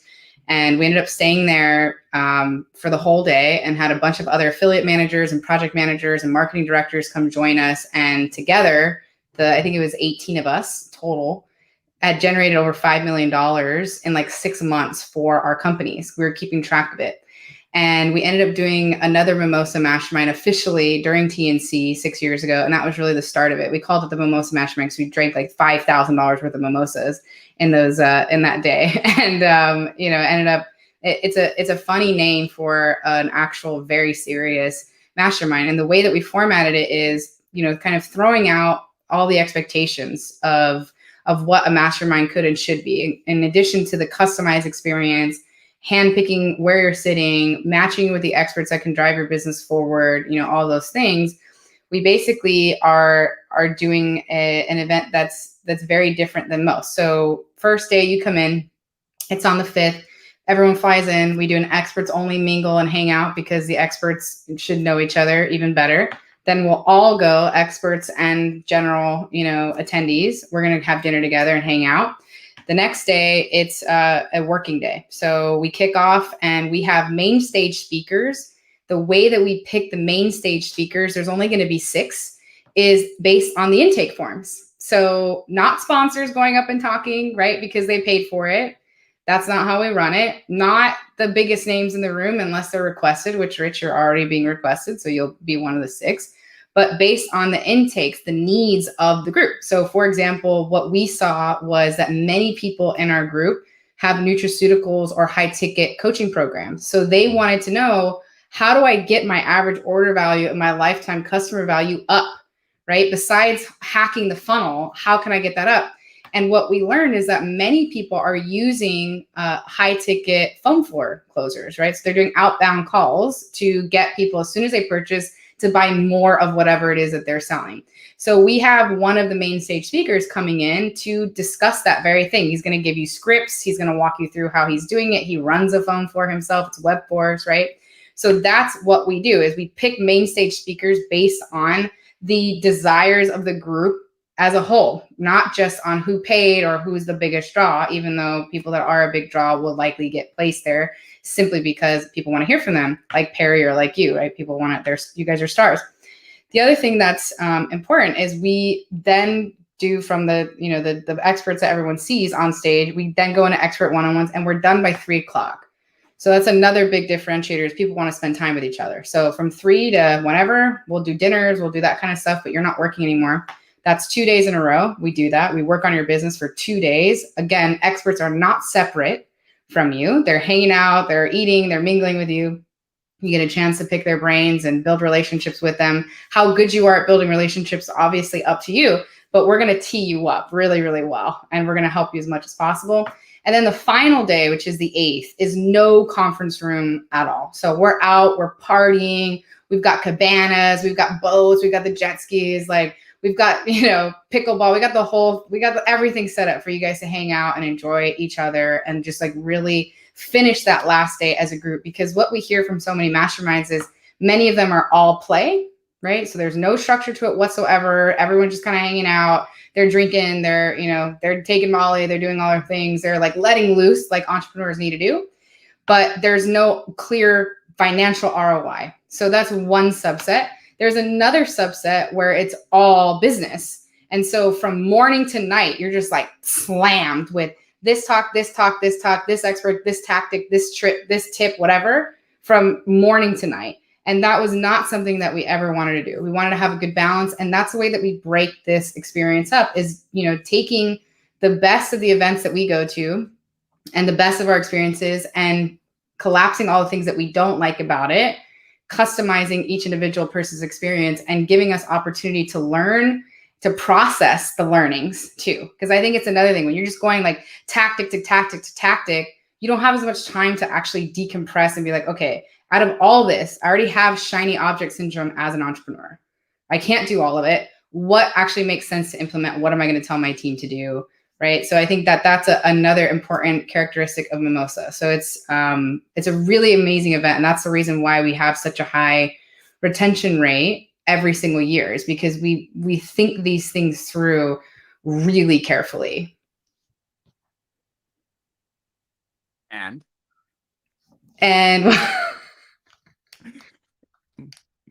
well, I'll go next. So not only that, but I want people to understand completely that like how strong my endorsement is of this. So not only did there were two conditions, right, that I agreed to do this with Amber. One, that she would extend a full credit to anyone who's a lifetime member, so that it would be my way of actually kind of incentivizing people to go. Yes. And then two, that she gave me the opportunity to break the record of how many one-on-ones I do and how many people I help. Because if I'm going, I'm like, my primary purpose of going is twofold, right? One, I want to meet people always, and I want to support Amber. But the bigger reason is that I truly believe that this can be a life-changing event. I know how Amber does things.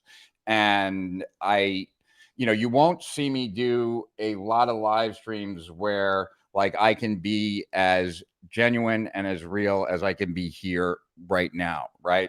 Like in the grand scheme of recommending other people's stuff, recommending people go to events, there is no higher recommendation that I can make than saying like, one, I'm going to be there and I'm going to make sure that I do everything possible that I can do to further deliver on Amber's promise to you, knowing full well that I'm not going to have to make up for anything because she's going to over deliver as well. And two, that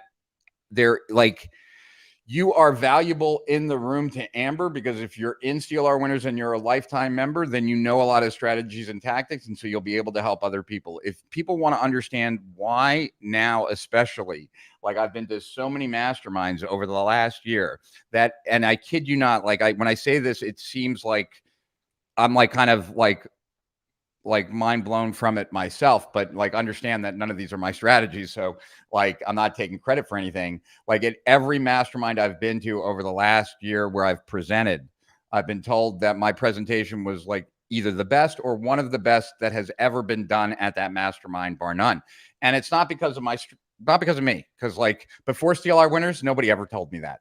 And I've given lots of presentations at mastermind. So it's not my wonderful presentation style or my crazy charisma. It is the fact that Steal Our Winners delivers great strategies, and you knowing them makes you more valuable in the room. And there's nothing that speaks to how valuable Steal Our Winners is than having people who are in Steal Our Winners display the knowledge that they have that others don't. And there are people that you will impress, and that will help me. So there's like the underlying motivation below my madness. And I want to like point out the people that you have in the room, because like in the beginning, right, you just had this big list and it was like just pictures of them. And my biggest criticism to you was, these are incredible people, but most people don't know who they are. Right. And so like you took a few of them and you did go more in depth. So we don't need to necessarily talk about those people, right? Like Perry, me, right? Katie Vogel, in case you don't know, right? Katie is someone I worked very closely with. She's really the media buyer that took Agora from 30 million to 300 million, at least Agora Financial. She really keyed up all the media buying for Agora Financial. Pete Coyne was my publisher. He's the youngest publisher that ever built $100 million business at Agora. And, you know, when you build $100 million business at Agora, it's not like they give you a bunch of money and then they say, go build a business. Like, right. You know, like he like had to work his way up. He was hired as just an editor, like not even an editor, someone who just wrote emails and, you know, worked his way up. Right. I don't know Teresa, but you do. You want to say? Amazing. Yeah. I mean, that you want to pause on her for a minute. I mean, no matter what you're doing online as far as your social media, this is the person that you're going to want to work with, because she helped build Andy Frischella's Instagram to over 1 million followers. She was a first form athlete. She was, somebody that built her own Instagram following. She's at 220,000 followers now on Instagram. But now she has a company where she basically is an agency for people like Lisa Nichols and JJ Virgin and, Gabrielle Lyon, all these like New York Times bestselling authors, all these thought leaders, all these influencers. She also does people that do, educational based stuff like you, Rich, right? So she's the go-to person for that. Like, this is the person. So if you're really trying to scale on YouTube or on Instagram or on Facebook or anything like that, this is the person to do it without paying the tech overlords, right? So this is the important part, is like everything she does is organic. I was just looking at some of her stats. Her new client, she added like 34,000 followers on TikTok. There's another client that had 4.3 million views. This is all organic. They didn't pay a penny for this. And before they started working with her, they didn't have a big following. They had like 3,000 followers, right? So like this is somebody that you're going to want to work with no matter what you're doing. Lee Richter. You met her. I sat her at your table because I wanted you guys to meet. Yeah, because she's incredible. I mean, this woman is a real visionary. Like, she's working right now and is close friends with Gary Vee. She's in Dan Sullivan's 100K group. She's in Joe Polish's 100K group. She has companies that are doing over $100 million a year. She's partners with Craig Clemens. She's got her hands and fingers in every single type of business you can imagine. And she's one of the most giving, personable, kind, humble people that you'll ever meet. And she's willing to like literally sit down with you, and she can tell you anything from how to grow your cryptocurrency, how to do an NFT, to how to really leverage public relations, which is incredible from someone who's built a huge media company like hers. Yes. And Aria. Yep. Yeah, it's actually someone I'm going to be bringing on Steal Our Winners. It's Webforce HQ. But what they do, and it's really interesting, is that they do telephone selling that is high volume, lower ticket, right? Like, and when I say lower ticket, I'm comparing that to a coaching program, which we would say is high ticket, right? So, and you probably know his business better than I do, but like in the conversations I've had with him, because I've been interested in it, because I think like it's definitely something I want to share with Steal Our Winners members, that, someone buys like a supplement or, a 3-pack or a 6-pack or, starts a new diet or whatever. Like, what Aria's team does is they immediately follow up, like within, I think it's within the hour, if it's not much faster than that. Upselling people, like first customer support, congratulating them on their purchase, and then trying to make an upsell for the year or for 6 months, or just increasing that average sale, but doing it on the phone and doing it effectively, and only paying like out of the proceeds. So it's a completely like profitable upsell, right, for you and for me and for anyone else. And he does supplements, but he also does it in info. It's obviously easier with supplements. But I'm putting Aria in touch with some clients of mine that have some companies, because I think it's a great thing. Well, that's how you get around. That's how you get around, what's happening right now on these algorithm changes on Facebook too. We just had Rudy Maurer on, who's an expert as well. You'll see him listed a little bit later. But if you guys don't know Rudy Maurer, I mean, this guy is buying over $100 million a year on Facebook alone. Like, he's a champion, right? And he's usually our main media buying expert to come in and look at your stuff. He's right there in the corner. One of the things that Rudy was sharing is how do you win on Facebook right now? Because most people like are not breaking even. They're in the red if they're scaling. And the way that they're doing that is by upselling into these higher ticket programs, or buying more supplements, or, if you bought this one thing for $47, if you want to accelerate it, you really need to work with a coach. So this next one's $2,500 or $10,000. And he's working with people like Aria to get this done. That's the way that they're scaling. It's not because they're clever and have figured out the whole algorithm. They're in the red for weeks, but they have a whole upsell ascension ladder that they know works, because they have people, not Aria, but people like Aria that they work with that help them do that. So, if you're racking your brains, like, I cannot break even on Facebook, or I'm in the red all the time, you are not alone. The answer to that is going to be having someone like Aria to work with that can upsell your customers into more of your products, right? Or that can upsell, your people into your partners' products that can pay, for some of that advertising spend, right? So that's just something to really note, and we're going to go really deep into that at Mimosa. And for those that don't know, Rudy, Rudy's a friend of mine as well. And Rudy is the partner, who runs the day to day of all the businesses that Ty Lopez and his partners have bought. So, Pier One, Radio Shack, and all of those, the CEOs of those companies report to Rudy. And in the past year, Rudy's done more in our space as far as teaching, looking to buy pieces of companies, joint venture with them, etc. But Rudy's a great guy, someone I really like, someone I enjoy a lot, someone who's wicked smart. So smart. And I just don't like sitting next to him because he's too handsome, and he looks like a He's movie star, so handsome. and everything else. And he's got that British accent. It's like, what? What? He got genetically blessed and he has a British accent. It's like, come on. Yeah, right? Like, it's just unfair. Yeah. It's just unfair.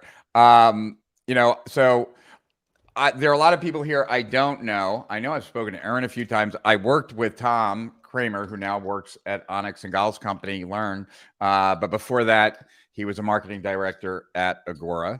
And I noticed some other Agora faces here. Anyone that you want to highlight here that just because I don't know them doesn't mean, obviously, I've heard his name a gazillion times, but I don't know him. Of course. Demetrius Basoukas. Yes. He's with Pure Thrive. So if you're in health and wellness, or one of the largest health and wellness direct response companies, Erin File with MindFix Group, she's absolutely incredible. So she's our mindset expert. One of the things that we saw from our intake forums and talking to our community is that there's a lot of imposter syndrome among entrepreneurs. There's a lot of burnout.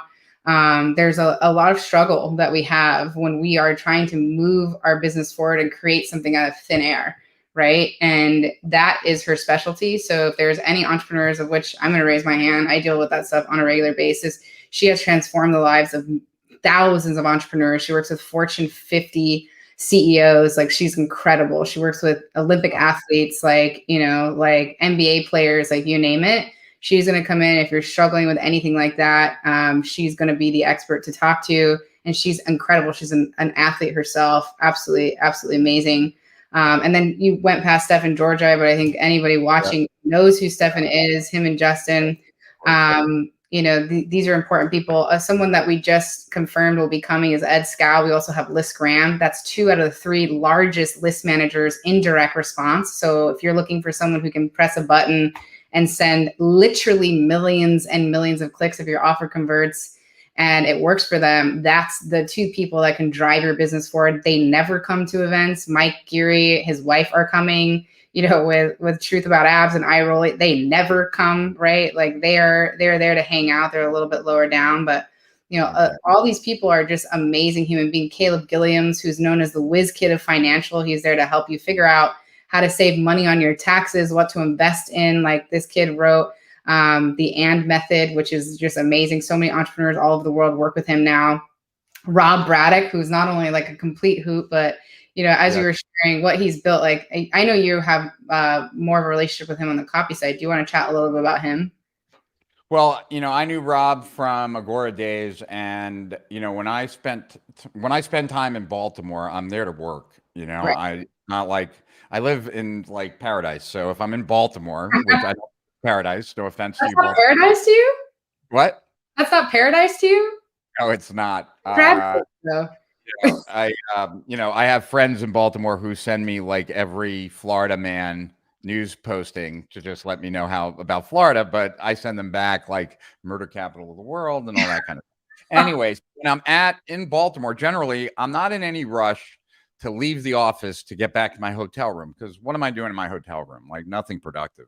I can assure you of that. So I ended up oftentimes staying in the office till midnight. There was only one other person who stayed that late, and it was Rob Braddock.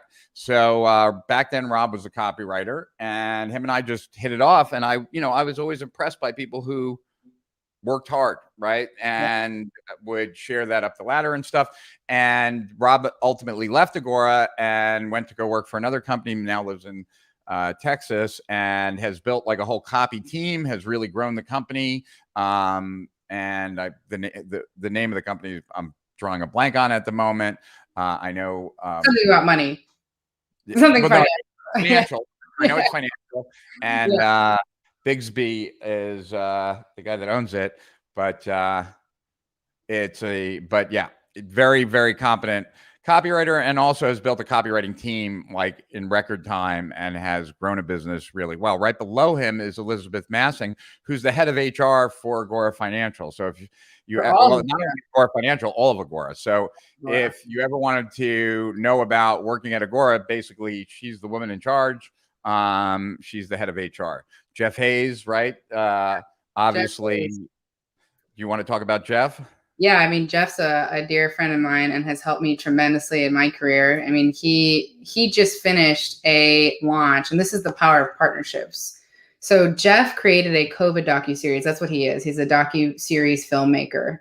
Millions of names collected. He's a huge business, such a nice guy on every topic you can imagine, from financial to women's health and hormones to cryptocurrency to psychedelics, you name it. He follows his curiosity. He finds a trend and throws himself in front of it. Like, this guy has a huge, huge reach.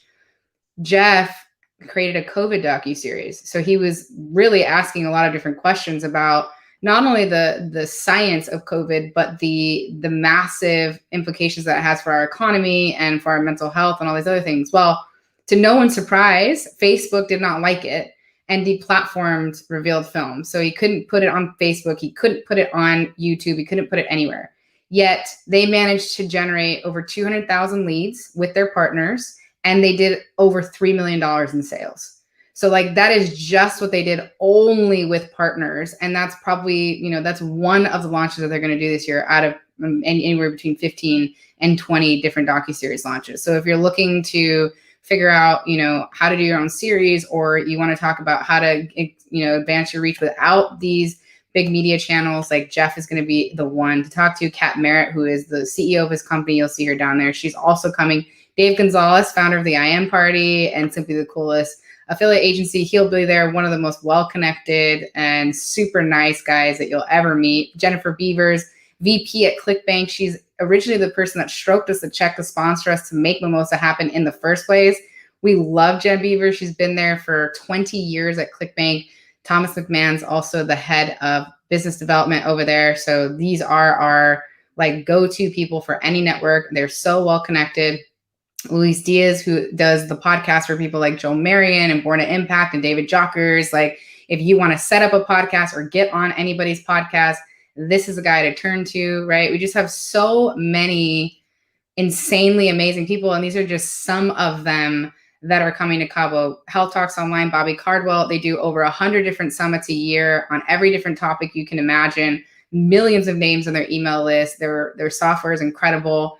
As I said, Mike and Nairi Geary with iRolly, you only ever see them at the 100K mastermind, right? It's just the quality of people here is freaking astounding. There is like no other event like this. If you are in health, wellness, financial, or anything to do with BizOp, this is going to be the group that you want to talk to. This is the best group. John Davey with Marissa Peer, one of the largest personal development names in the world right now. She headlines A-Fest. Like, they have a list of over 1 million names. Like, John Davey is one of the top media buyers on planet Earth right now. Like, if you want to talk about scaling your offer on Facebook or YouTube, this is a guy to talk to. He drives millions of leads for his wife, Marissa Peer's, like any webinars or any interviews that she does, he's the engine to get people to see it. So like, these are some of the most amazing people. And we still have not even updated the rest of the page because there's just so many of them that are coming in. So, and some of them don't give us the pictures, or we'll pick pictures for them. They don't like it. They ask us to take it down, right? So like, that is not the picture I want of myself up on Facebook. But this is just a sampling of the type of people that you're going to be able to meet and hang out with, in addition to all the other bells and whistles, the expert one-on-ones, the hand-curated connections, everything. And Rich, you're being so generous to anybody that buys a ticket to Mimosa. not only do they get, $1,000 off, but you're also willing to come in and hang out with them and spend some time personally with them, which I think is just such a generous offer. And that's something no one else has ever offered to their following. I think it's just insanely generous of you. And I really appreciate it. And I'm going to sneak in, even though I'm not one of your clients yet. And we work we work together in different ways. So I'm going to come in and try to smoke a cigar with you and hang out, because it's so generous, right? Which is, you are really doing what you said you're going to do. The winner so far of the person who's done the most expert one-on-ones has been Perry Belcher, and I have a feeling that you're going to smash that record with your giving spirit. So it's an amazing event. It's $6,500 a ticket right now. If you are a lifetime member of Steal Our Winners, then you get $1,000 off. And we would just love for anybody in your group to come, because the people that watch Steal Our Winners are obviously growth-oriented, smart marketers. They're hungry to learn. They're ready to, really scale what they're doing. And I really want to help your tribe set up for a great 2022 and beyond, to finish 2021 really strong. And there's so many different options out there for you in terms of what masterminds to go to, but there's nothing like this. There's no opportunity to hang out with Rich, at the beach, smoke a cigar, get to meet him and Kim, and watch how much fun they have, just spending time with each other, right? And get to hang out with people like this. This is a very hand-curated group of people that, like, you're never, ever going to get a chance to spend time with. Like, most of the time at TNC, where's Perry? He's in the back room, right? He's in the green room. He's mic'd up. He's doing things. Most of the time at most live events, where are all the experts? They're separated from you. They're certainly not hanging out, smoking a cigar, or working on your business one-on-one. They are hanging out with the other experts in the green room or at private dinners with each other, not here. You have full access to every single person that's attending. And not only do you have full access, but we'll make personal introductions to them, which is like another big differentiator. Yeah. And right, I just want to reinforce the point, right, that I'm there as a back, not that it's needed, because it certainly isn't. But my goal in coming and making sure that I spend as much time with everyone is to make sure that this becomes a launching point or an acceleration point for your business. And my goal is that every single Steal Our Winners member who is there, feels that way. And it doesn't matter if you're already coming, great, fantastic. If you're a lifetime member, then you will be getting an email tomorrow, with some kind of, I wasn't involved in this. I just told my team, I want to make this happen. So they're going to make it happen. So if you're a lifetime member, you should get an email tomorrow. So please don't bother customer support until tomorrow, and wait until you get the email. And if you're not a lifetime member and you're on our list, you will probably get an email tomorrow that says how to get lifetime for free or something like that. Right. And we'll be sending you over to Amber's, I think, or however it's going to work. But emails tomorrow will certainly be there for that. And let's see what else. You didn't tell your Emily story. Oh yeah, I'll tell Emily story. Especially because of how it does. I think it's a great story, about what's possible. But I also, before we even go there, right, let me just cue you up so there's this health expert, Emily Lark. I'm only familiar with her because Kim bought her program, and Kim buys almost nothing, right? Because we've been a couple for 10 years, and she's always asking me if I know this person or if I don't know this person, and do I know someone who knows this person? But Kim is frugal, so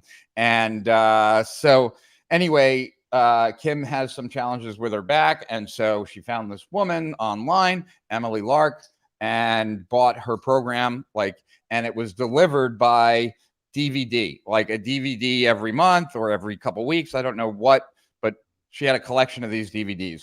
And of course, I serve the role of tech support for my entire family. I don't feel like that's fair. My kids are younger. I don't understand why they don't understand. Why are they coming to me? But nonetheless, they do. And so I spent a full day converting DVDs to MP4s for Kim. right? For myself, I would have sent it out, but like for her, I'm doing it. And so I spent a whole day ripping DVDs of Emily Lark. So I'm familiar with the name for that reason, and I've seen Kim doing her back exercises. But this story precedes my story by many years. So tell them about Emily Lark. Well, I think what's cool about this is the reason why she found Emily all came from a Mimosa event, which is crazy to me. And Emily's become one of my dearest friends. I'm going to see if I can get her actual story. She told it right before I talked on Copy Accelerator last year. She was a speaker, a featured speaker. She actually shared the story, and there was a lot of things that I didn't know about that story that made me cry. Like she got me in the feels right before I got on stage. And so now I've had my experience of her and then what actually happened from her. And it was such a touching story. So in 2016, or no, it was 2017, I believe, I was at Affiliate Summit West, and I was inside of ClickBank's premier, platinum party only for their platinums, right? So again, you're separated. There's the upper echelon of the good, the people that are doing well, separated from everybody else, which they should do, because that's what they should be doing for their top clients. ClickBank takes amazing care of all of us.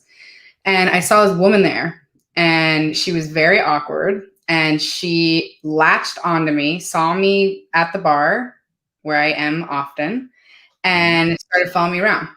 And I'd be talking to someone and she'd just be hovering right there. And I was like, what is happening? Right? Like, she's very tall, very beautiful, very awkward, And I introduced myself. She gave me her business card, said Emily Lark back to life. And I was like, who uses business cards? Like, just give me your number. And she was like, am I going to see you're Amber Spears, right? I was like, yeah. She's like, you work with affiliates. I'm like, yes. And she's like, I have a program called Back to Life. I wrote the whole thing myself. I'm a yoga teacher. I have my own studio. I'm going through divorce right now. It's really tough on me and my kids. And I found ClickBank. I started reading all the top offers, and I was a former opera singer by trade, and so a theater major. And so I saw the theatrics inside of a video sales letter. I wrote my own, and I have had 6 months of like crickets, and I'm really struggling because I think I have a really good offer and I need people to promote it. And I was like, okay, well, here's my number. Are you gonna go to TNC? Because like I'm, it's like the last day here and I gotta go. And she's like, well, I will be. And could you help me find affiliates? And I was like, And then she's like, well, I heard you have Mimosa Mastermind also, and it's full. And so the time we had 120 people come to that event, we're smashed into a season 52. Like, we could barely contain it. Like, I had no freaking room for another person. And I was like, I am full. And I don't know who this person is, right? Like, this is like all my top people are in there. And I just had this feeling. I could see there was something in her eyes. My mom was a single mom for many years. And so there's something that I recognize in the way she was asking and the desperation in her voice that I was like, I'm going to help this person. And I was like, you can come to Mimosa. Here's a link. It's just a special ticket link so you can get in. And I'll see you next month at TNC. So I went to TNC and I get this long text message from her. I'll never forget. It's this long. And it's like, hey, Amber, it's Emily Lark. I know you're doing hot seats. There's only 4. I would really love to get in front of the room and get a hot seat and talk about my offer. If you let me do that, I will clean your house. I will wash your car. I will lick your boots. I will do edit. Like, she listed this whole long thing. It's like, please, I'm desperate. Like, I really think that I wrote a good offer, but no one will help me because I don't know anybody. And I was like, okay. I didn't answer her. Right. I was like busy, I was like, I have an event tomorrow. I'm too busy to answer. But I had it here in my mind. And the next morning I went to Brett and my business partner. I said, listen, I know we don't know who Emily Lark is from Adam, but I have a feeling about her. She's tenacious. She's smart. She's going to be big. And the fact that she's willing to just ask like this is something that I want to do for her. He was like, complaints. Like, I don't want to move. We've already said everybody, like, we have to bump somebody. Like, that's not cool for people who paid. And we don't know this person from Adam. And he was like, fine, I trust you. Cause he knows, like, we both have certain instincts. And so I got her in front of the room. I read her text message out loud. She was horrified. By the way, Emily, if you're watching this, you still have not washed my car. You still have not cleaned my house, but you bought me a Peloton. So I will take that as we're a wash now and we're friends. But at that event, she got in front of the group, talked about her offer, and Ed Scow was in the room. And there was a bunch of other list managers in the room, a bunch of other offer owners. So I started calling them out and I started saying, Ed, would you help her? Pure Thrive, will you promote? And so one by one, I know my group. I know how helpful my group is. And so they started raising their hands.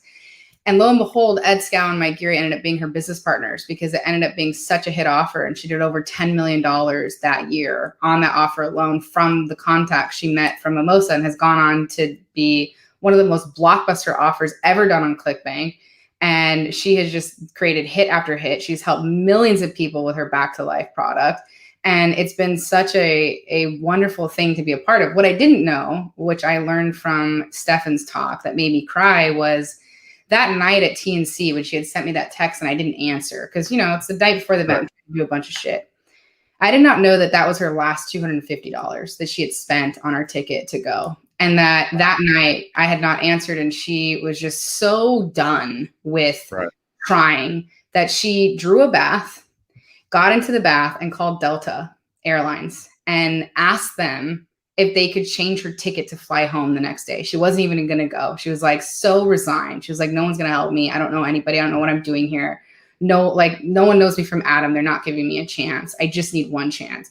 Called Delta and they said, we will fly you home. It'll be $250. And she was like, I don't have it. I spent my last $250. She said she was in the bath until the water went cold. And she was like completely desperate. And then she came to my event and her whole life changed. And it was just a series of things that happened to make that happen. It was her being persistent. It was her having a wonderful offer. It was her being willing to ask. It was me being willing to move things around and seeing the talent in that person that has now led to being one of my best friends. And that's just one story out of many. So if you're a newbie listening, I really hope that this lands for you, because sometimes it just takes one person to open the door. And if you're somebody who's already doing well, you're going to be able to come here and get these connections, and it's going to supercharge you, right? And it will really help you. But this is something for everyone. As long as you have a good heart and you're willing to implement the things that you're learning and hearing, as long as you're somebody who can follow Rich's example and give and, be willing to have high integrity and keep your word, like this is a place for you. And it's like so affordable when you think about it. You're going to get time with Rich or Perry or me or, with Stefan or with Emily or whoever that charge thousands of dollars an hour. And you're going to get 3 of those expert one-on-ones, like 3 of them looking at your business and giving you specific feedback. In addition to all the other things, the personal introductions, picking where you're sitting, like, all that other stuff. Like we want to make it an absolute no-brainer for anyone in any size business to come and get a wonderful ROI. Yeah. And just to reiterate, right? Like, I just want to be clear. I make 0 money from this. Like Amber's not giving me an affiliate commission. There's like the only like compensation that I get from this is the fact that I know how different your business will be from going. And I want to be that catalyst. And, they're like, and, even outside of this whole live stream, right? No matter where you are, you can always help people that are a couple of steps behind you. And, like Mike Filsaine was the only guru that I coached that was willing to speak from stage that I was his coach. And because of that, I will never forget it. And anytime Mike needs a favor, like all he has to do is ask, and I will always be there for Mike because he did something for me that no one else was willing to do for me. And it made a big difference, right? When I was telling the story earlier today, because I was doing a Steal Our Winners with Daniel Levis, and he wrote, he was a protege or something of Clayton Makepeace. He wrote like some really great stuff of Clayton's, like he wrote this one piece called Makepeace Under the Microscope, which was like just a great PDF. And I was a fan of Clayton Makepeace's for a long time, read his copy, didn't know him, was introduced to him. And then a week after I was introduced to him, I asked him for a favor. And I asked him, like, I was writing the Attention Age Doctrine too. And I have ADD, and so it's a strength in a lot of ways, and in certain ways it's a weakness. And in this particular case, it was a weakness because like I had done amazing research. I was blown away with what I had uncovered, but I really had no idea the sequence of what to share first, second, or third. Like as I'm writing this report, what should be the first section, what should be the second, because they're all interrelated to me and they all seem just as important. And so I asked Clayton, I'm like, look, I just met you, but maybe you could do me like a really huge favor. Could you just skim this pretty quick, get a gist of it, and then tell me what you think would be the best like structure, what should come first, second, or third? Here's like 4 ideas I have, but I'm really not sure of which way it should go. And he was like, yeah, sure thing. Send it to me and I'll look it over tonight and we can talk in the morning. It's great. Thank you so much. Super appreciate it. So I speak to him the next morning and he's like, I haven't slept a wink. And I'm like, what are you talking about? And he's like, I was just blown away by this. Like, I want to rewrite it for you. And because that's the way I'm going to learn it. And I'm like, oh, well, sure. So ever since Attention Age Doctrine 2, like Attention Age Doctrine 2, the Maven Manifesto, the Entrepreneurial Emergency, and I think there was one more that I'm forgetting. Clayton rewrote all those for me. Wow. But like Clayton did that and, like I was blown away by that. And like, I couldn't like Clayton had no reason to do that for me. Like, he had his own reason why he wanted to do it for himself. But like, at the end of the day, like it was huge. Like I was coming to him with a problem and I was just looking for some guidance and he just like eliminated the problem completely and like made it 100 times better. And like, there have been numerous people in my life that have made that difference for me. And so, fortunately, I feel like I've made that difference for some people as well. I get some emails every once in a while, like someone sending me a picture of a mansion and saying like, I have this because of you, Rich, like, and it's like a house that's 20 times my size. In Alabama. Is that and you did that for Emily. Yeah. Right? Like, you paid it forward.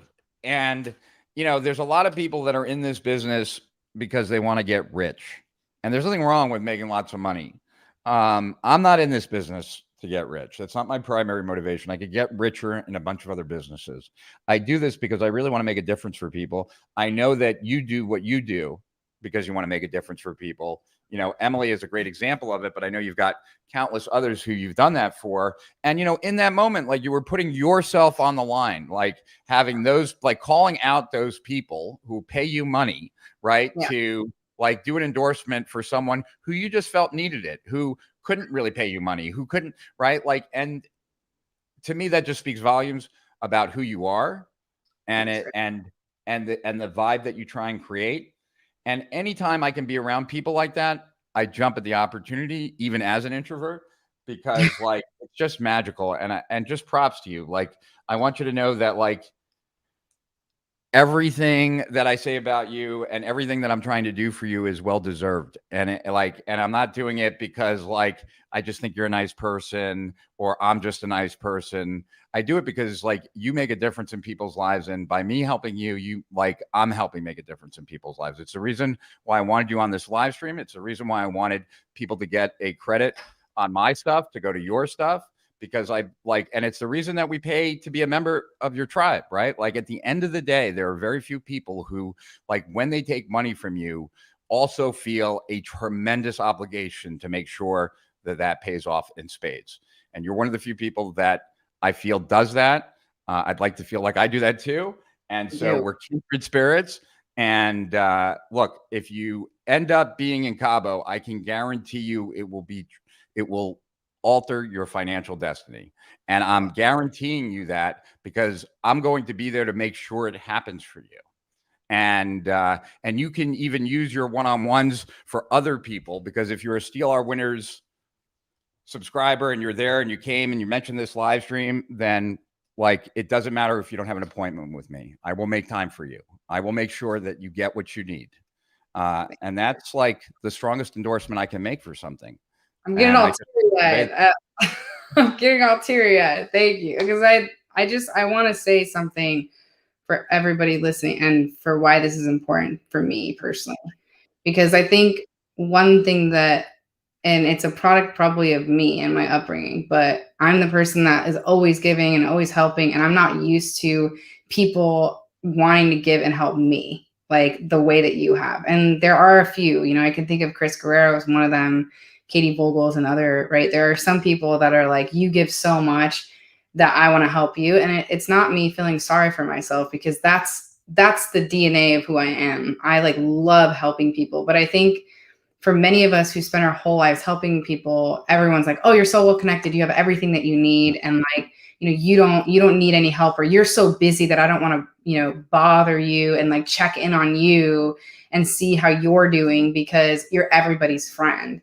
And I think that that's one thing that's really stood out to me. That's why I feel like emotional about it, because I think that's an assumption that people have of people like me who are like well connected or doing things. It's like, very rarely do people slow down and like say, hey, what do you need? Or give me specific feedback on things because they care about me and they're willing to like, they can see through that. Like you're an introvert. So that's my experience with most introverts, is like, you're slowing down enough to see the need, and like it all comes back around. There's nothing that I love more than helping other companies and other entrepreneurs grow. I don't need like a ton of help in that way, but I don't get a lot of help in that way, right? Like it's something I'm not used to getting. And so I had to sit here, just like receive it when you were talking. It made me feel emotional because you've really gotten it from the jump. And I'm just deeply appreciative that you can sense that about me. And that's the core DNA of our group. It's the core DNA of East Fifth. Alona and my business partner over there, we're the same way. It's the core DNA of Mimosa. It's a core DNA of me. That's my heart on the line to give back to people. And it really is real. And there is there's nothing I take more seriously than other people's money. Like I really want them to get a good ROI. So I'm deeply appreciative of you showing up for me in this way. It means everything to me. Thank you. Tim is giving me crap because I'm not looking directly at you. So I apologize, like if my eyes are looking down, because I have two cameras, like, and you're on both. Like I have two screens, one up, one here, and I have been looking at you, even if it's not clear. And I appreciate you saying that. And I would imagine for you it's not common, because like people like you and I generally like to invest in others a lot more than like that we ask to like receive it back, although we like receiving it back. Like, and I can tell you, like when I went through my midlife crisis, I felt very much alone. And Jay Abraham used to call me every day. Like, and most of the time I didn't answer. I didn't want to talk to him. Right. Like I didn't want to talk to anybody. Right. I know. But the fact that he called and left a message, like, and he just, I'm going to keep calling.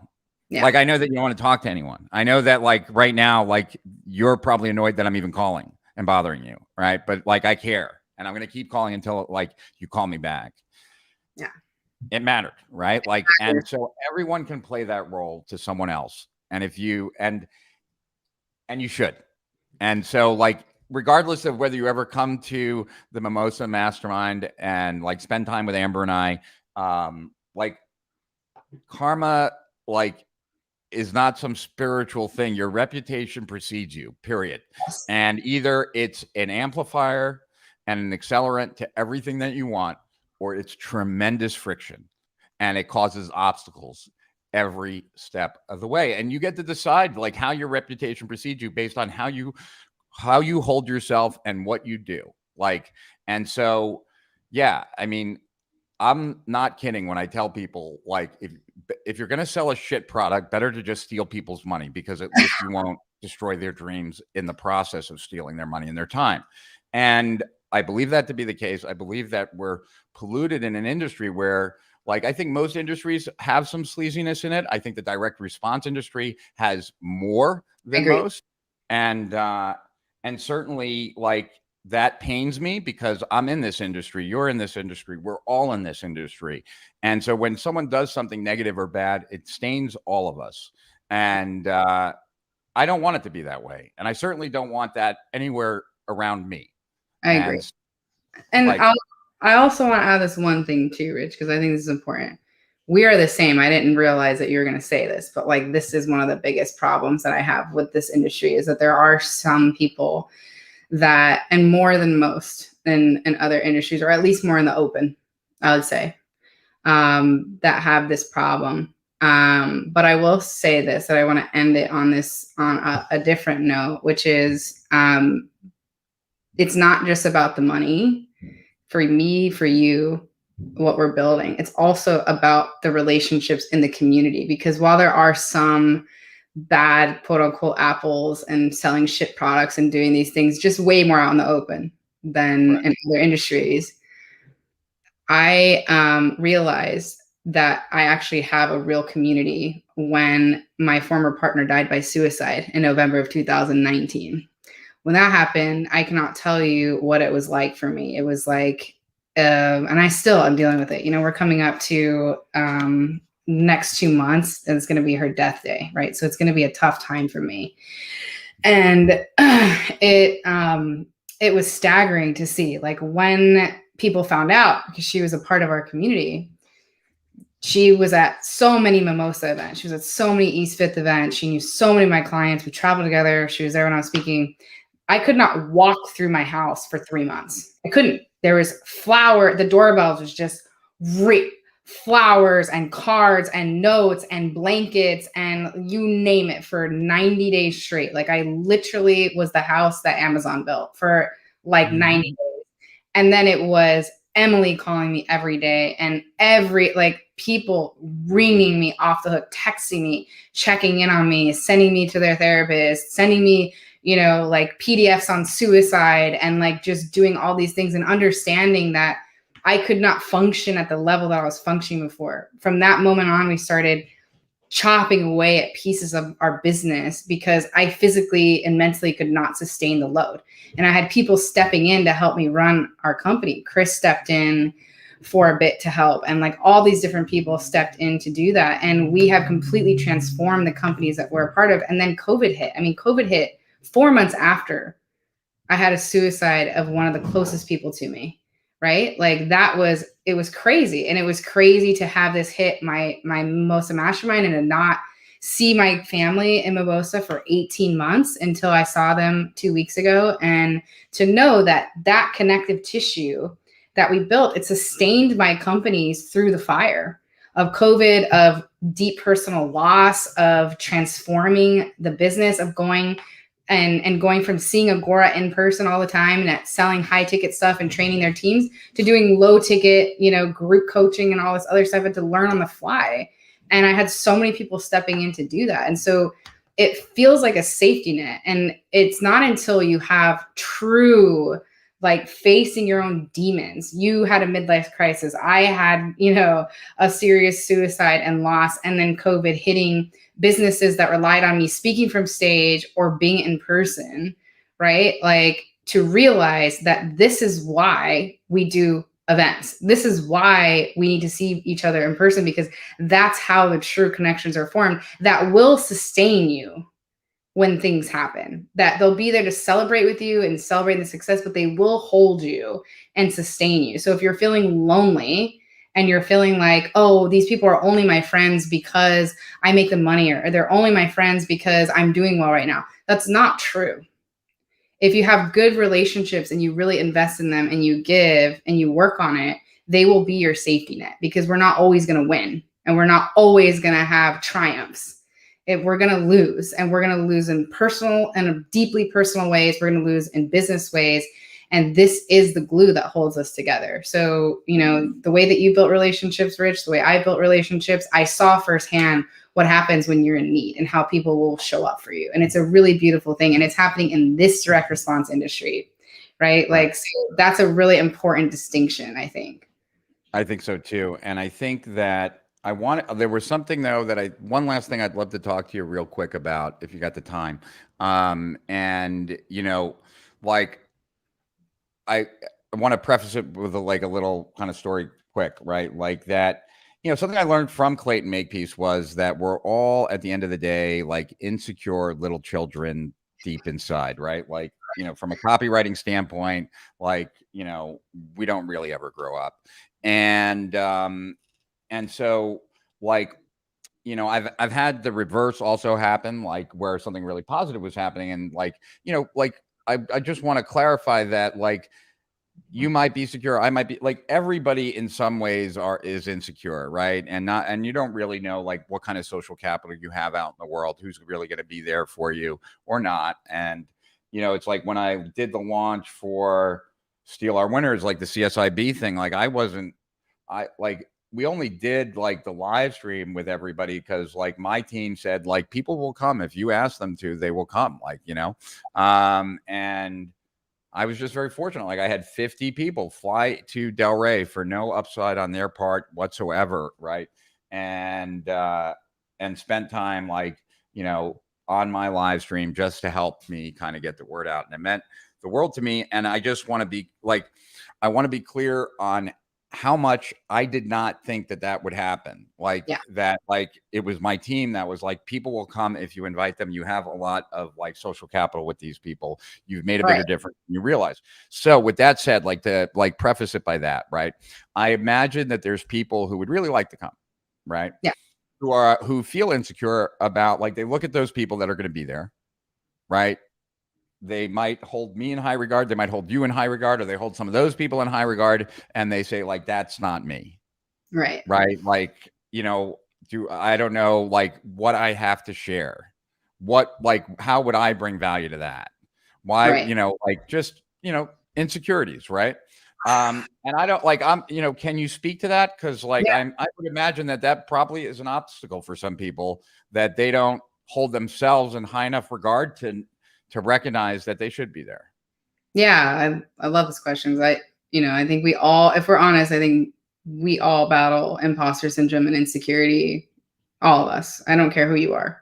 I don't care if you're Perry or you're Rich or you're me or you're anyone. But it brings me back to the thought of my first mastermind. So my first mastermind I went to, it was John Benson's mastermind. It was a copy mastermind at his beautiful house in Malibu. I don't know if you ever remember that before it burned down in the fires, but it was stunning.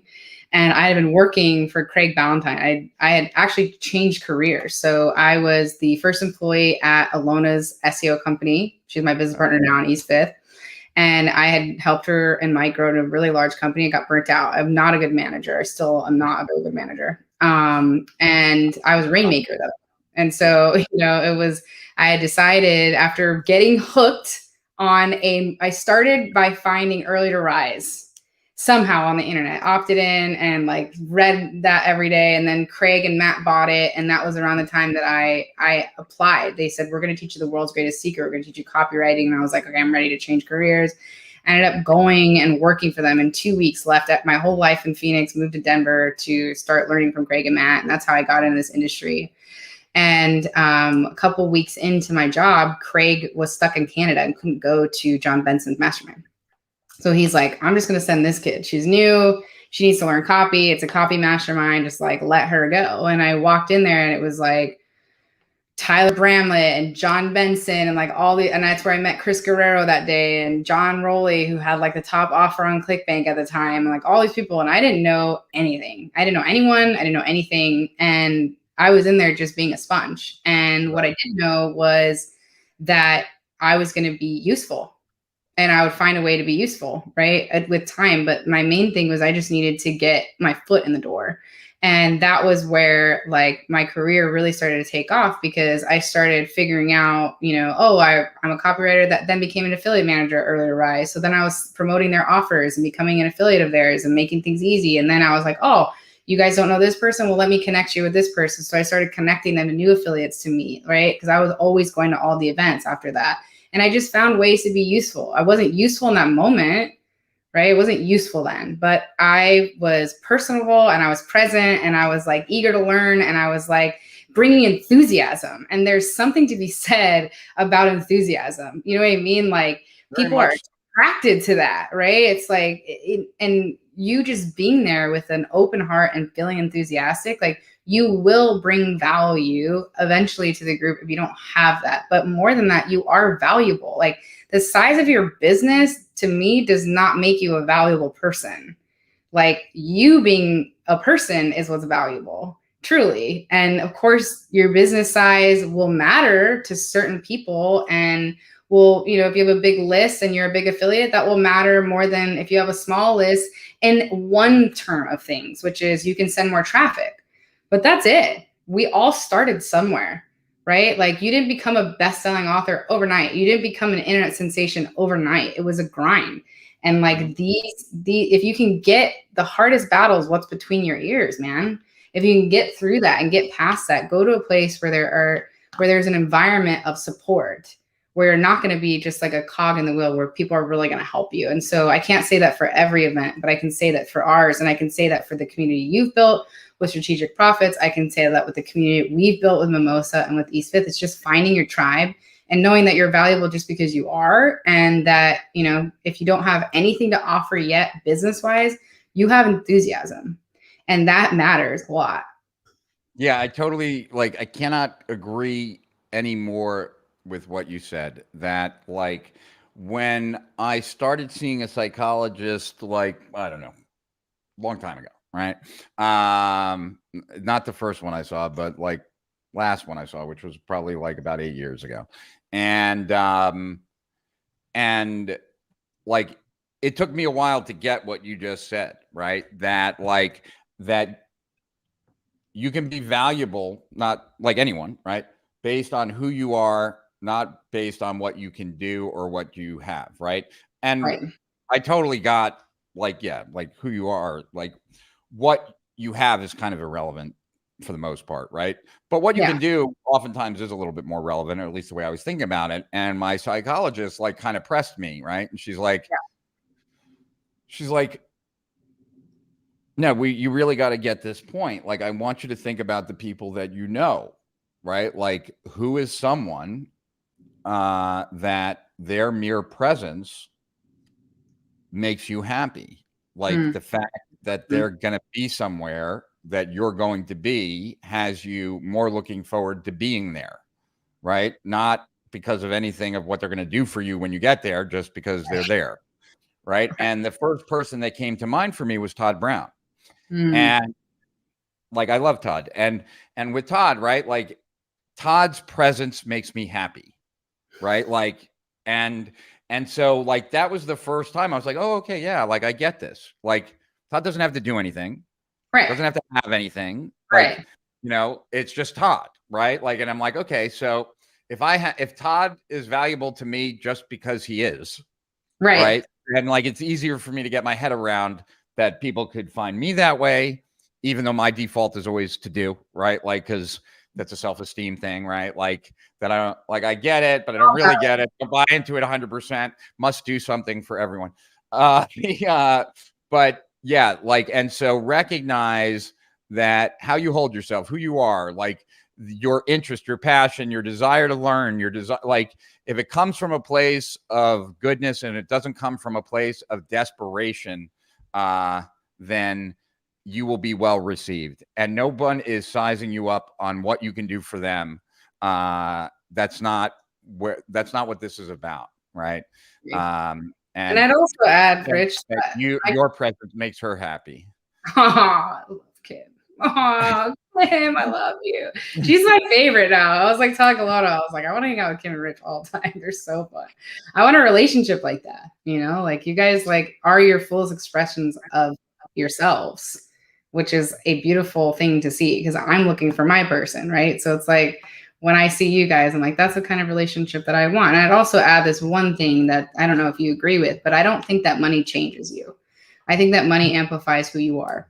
Yeah. So that's my experience, and making money and working with some of the nicest people in the industry, and working with people like you. It's like watching Perry and watching you and watching Stefan and all these successful people, like you guys are the same that you were before you made money. Like you were willing to give and you were willing to sit down and do it. And like, that's the thing. If you're new and you're struggling, you don't know what kind of value to bring. It's like, if you're a good person, we want you there. We will help you get across the finish line. It will be well worth it for you financially. But when you start making money and when you start making a bigger impact, that you are not going to be like one of the bad ones. You're going to be someone that is amplified. Your goodness and your enthusiasm and who you are is just going to be amplified. And that's important for any community, right? And that's the one thing you see, that whole idea of like, oh, money changes people. It doesn't. Like if they were really nice before they made money, it's because that was a lie and it was a facade. Like they were just kissing ass until they could get to the point where they could showcase their true colors. And I do believe people can change, but like this is an important characteristic that I think most people don't understand is like, if you're worried about these people, everyone there is going to be really kind to you because they were kind to begin with. Right. And like we all understood that we all started somewhere. Like John Benson was so nice to me when I was first starting, and so was Chris. And I couldn't bring any value to any of them. And now I look for ways to give value. And that's going to be your story too. Well said. So let's wrap this. This All has right. been great. I truly appreciate you, one, being willing to take the time for this live stream, two, to be willing to extend that credit. And you did mention, like, so one last thing, right? Although by then I think you'll be sold out, but that right up until October 4th, Yes. if they book, it's all inclusive, Yes. but it's not an all inclusive resort. So Yes. unless they get in on your room block and all that, like they won't have the all inclusive experience, which, you know, obviously takes away from the experience when you have to constantly reach into your pocket as Right. opposed to have everything be included in the price. Right. Two important things to note date wise. Actually, three things. One, that we have room for 20 more people, and that's it. Because we need to make sure that, you know, each expert is not completely overworked and doing that we have time to seat the room as well, because we can't have it packed due to restrictions. So and you need time to coordinate and all that stuff. Right.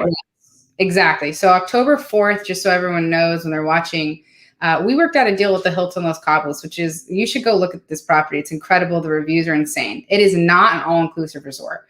But because we always try to go above and beyond for our guests, we worked out a deal for them where we got a room block that is all-inclusive. That expires on October 4th. So if you're kind of on the fence about it, I would pull the trigger for two reasons. One, you get the all-inclusive room rate. And two, because Mexico has become such a hotspot of tourism since everything going on in the pandemic, the rooms right now are like $1,500 a pop, and they're going up. With our room block for a single person, it's $450 a night, or about $700 per couple per room. So like that's a really good reason. The other final thing is when we hit 20 additional tickets, we're done. So we could hit that at any time. But finally, October 18th is the cutoff. If we don't have the 20 tickets sold, which I know we will, we sell every year. But if we don't have those sold, we're going to close the doors because I need 2 weeks to get through all my intakes, to give my experts time to prepare for stage if they're on stage, to gather all the materials, put them on a thumb drive for every single one of my experts so that when you do your one-on-ones, you hit the ground running. The experts had time to review your funnels or see your questions. And when you're coming, they know who you are. So that's a really important component of it. So the 4th cutoff for all-inclusive, the room block, everything.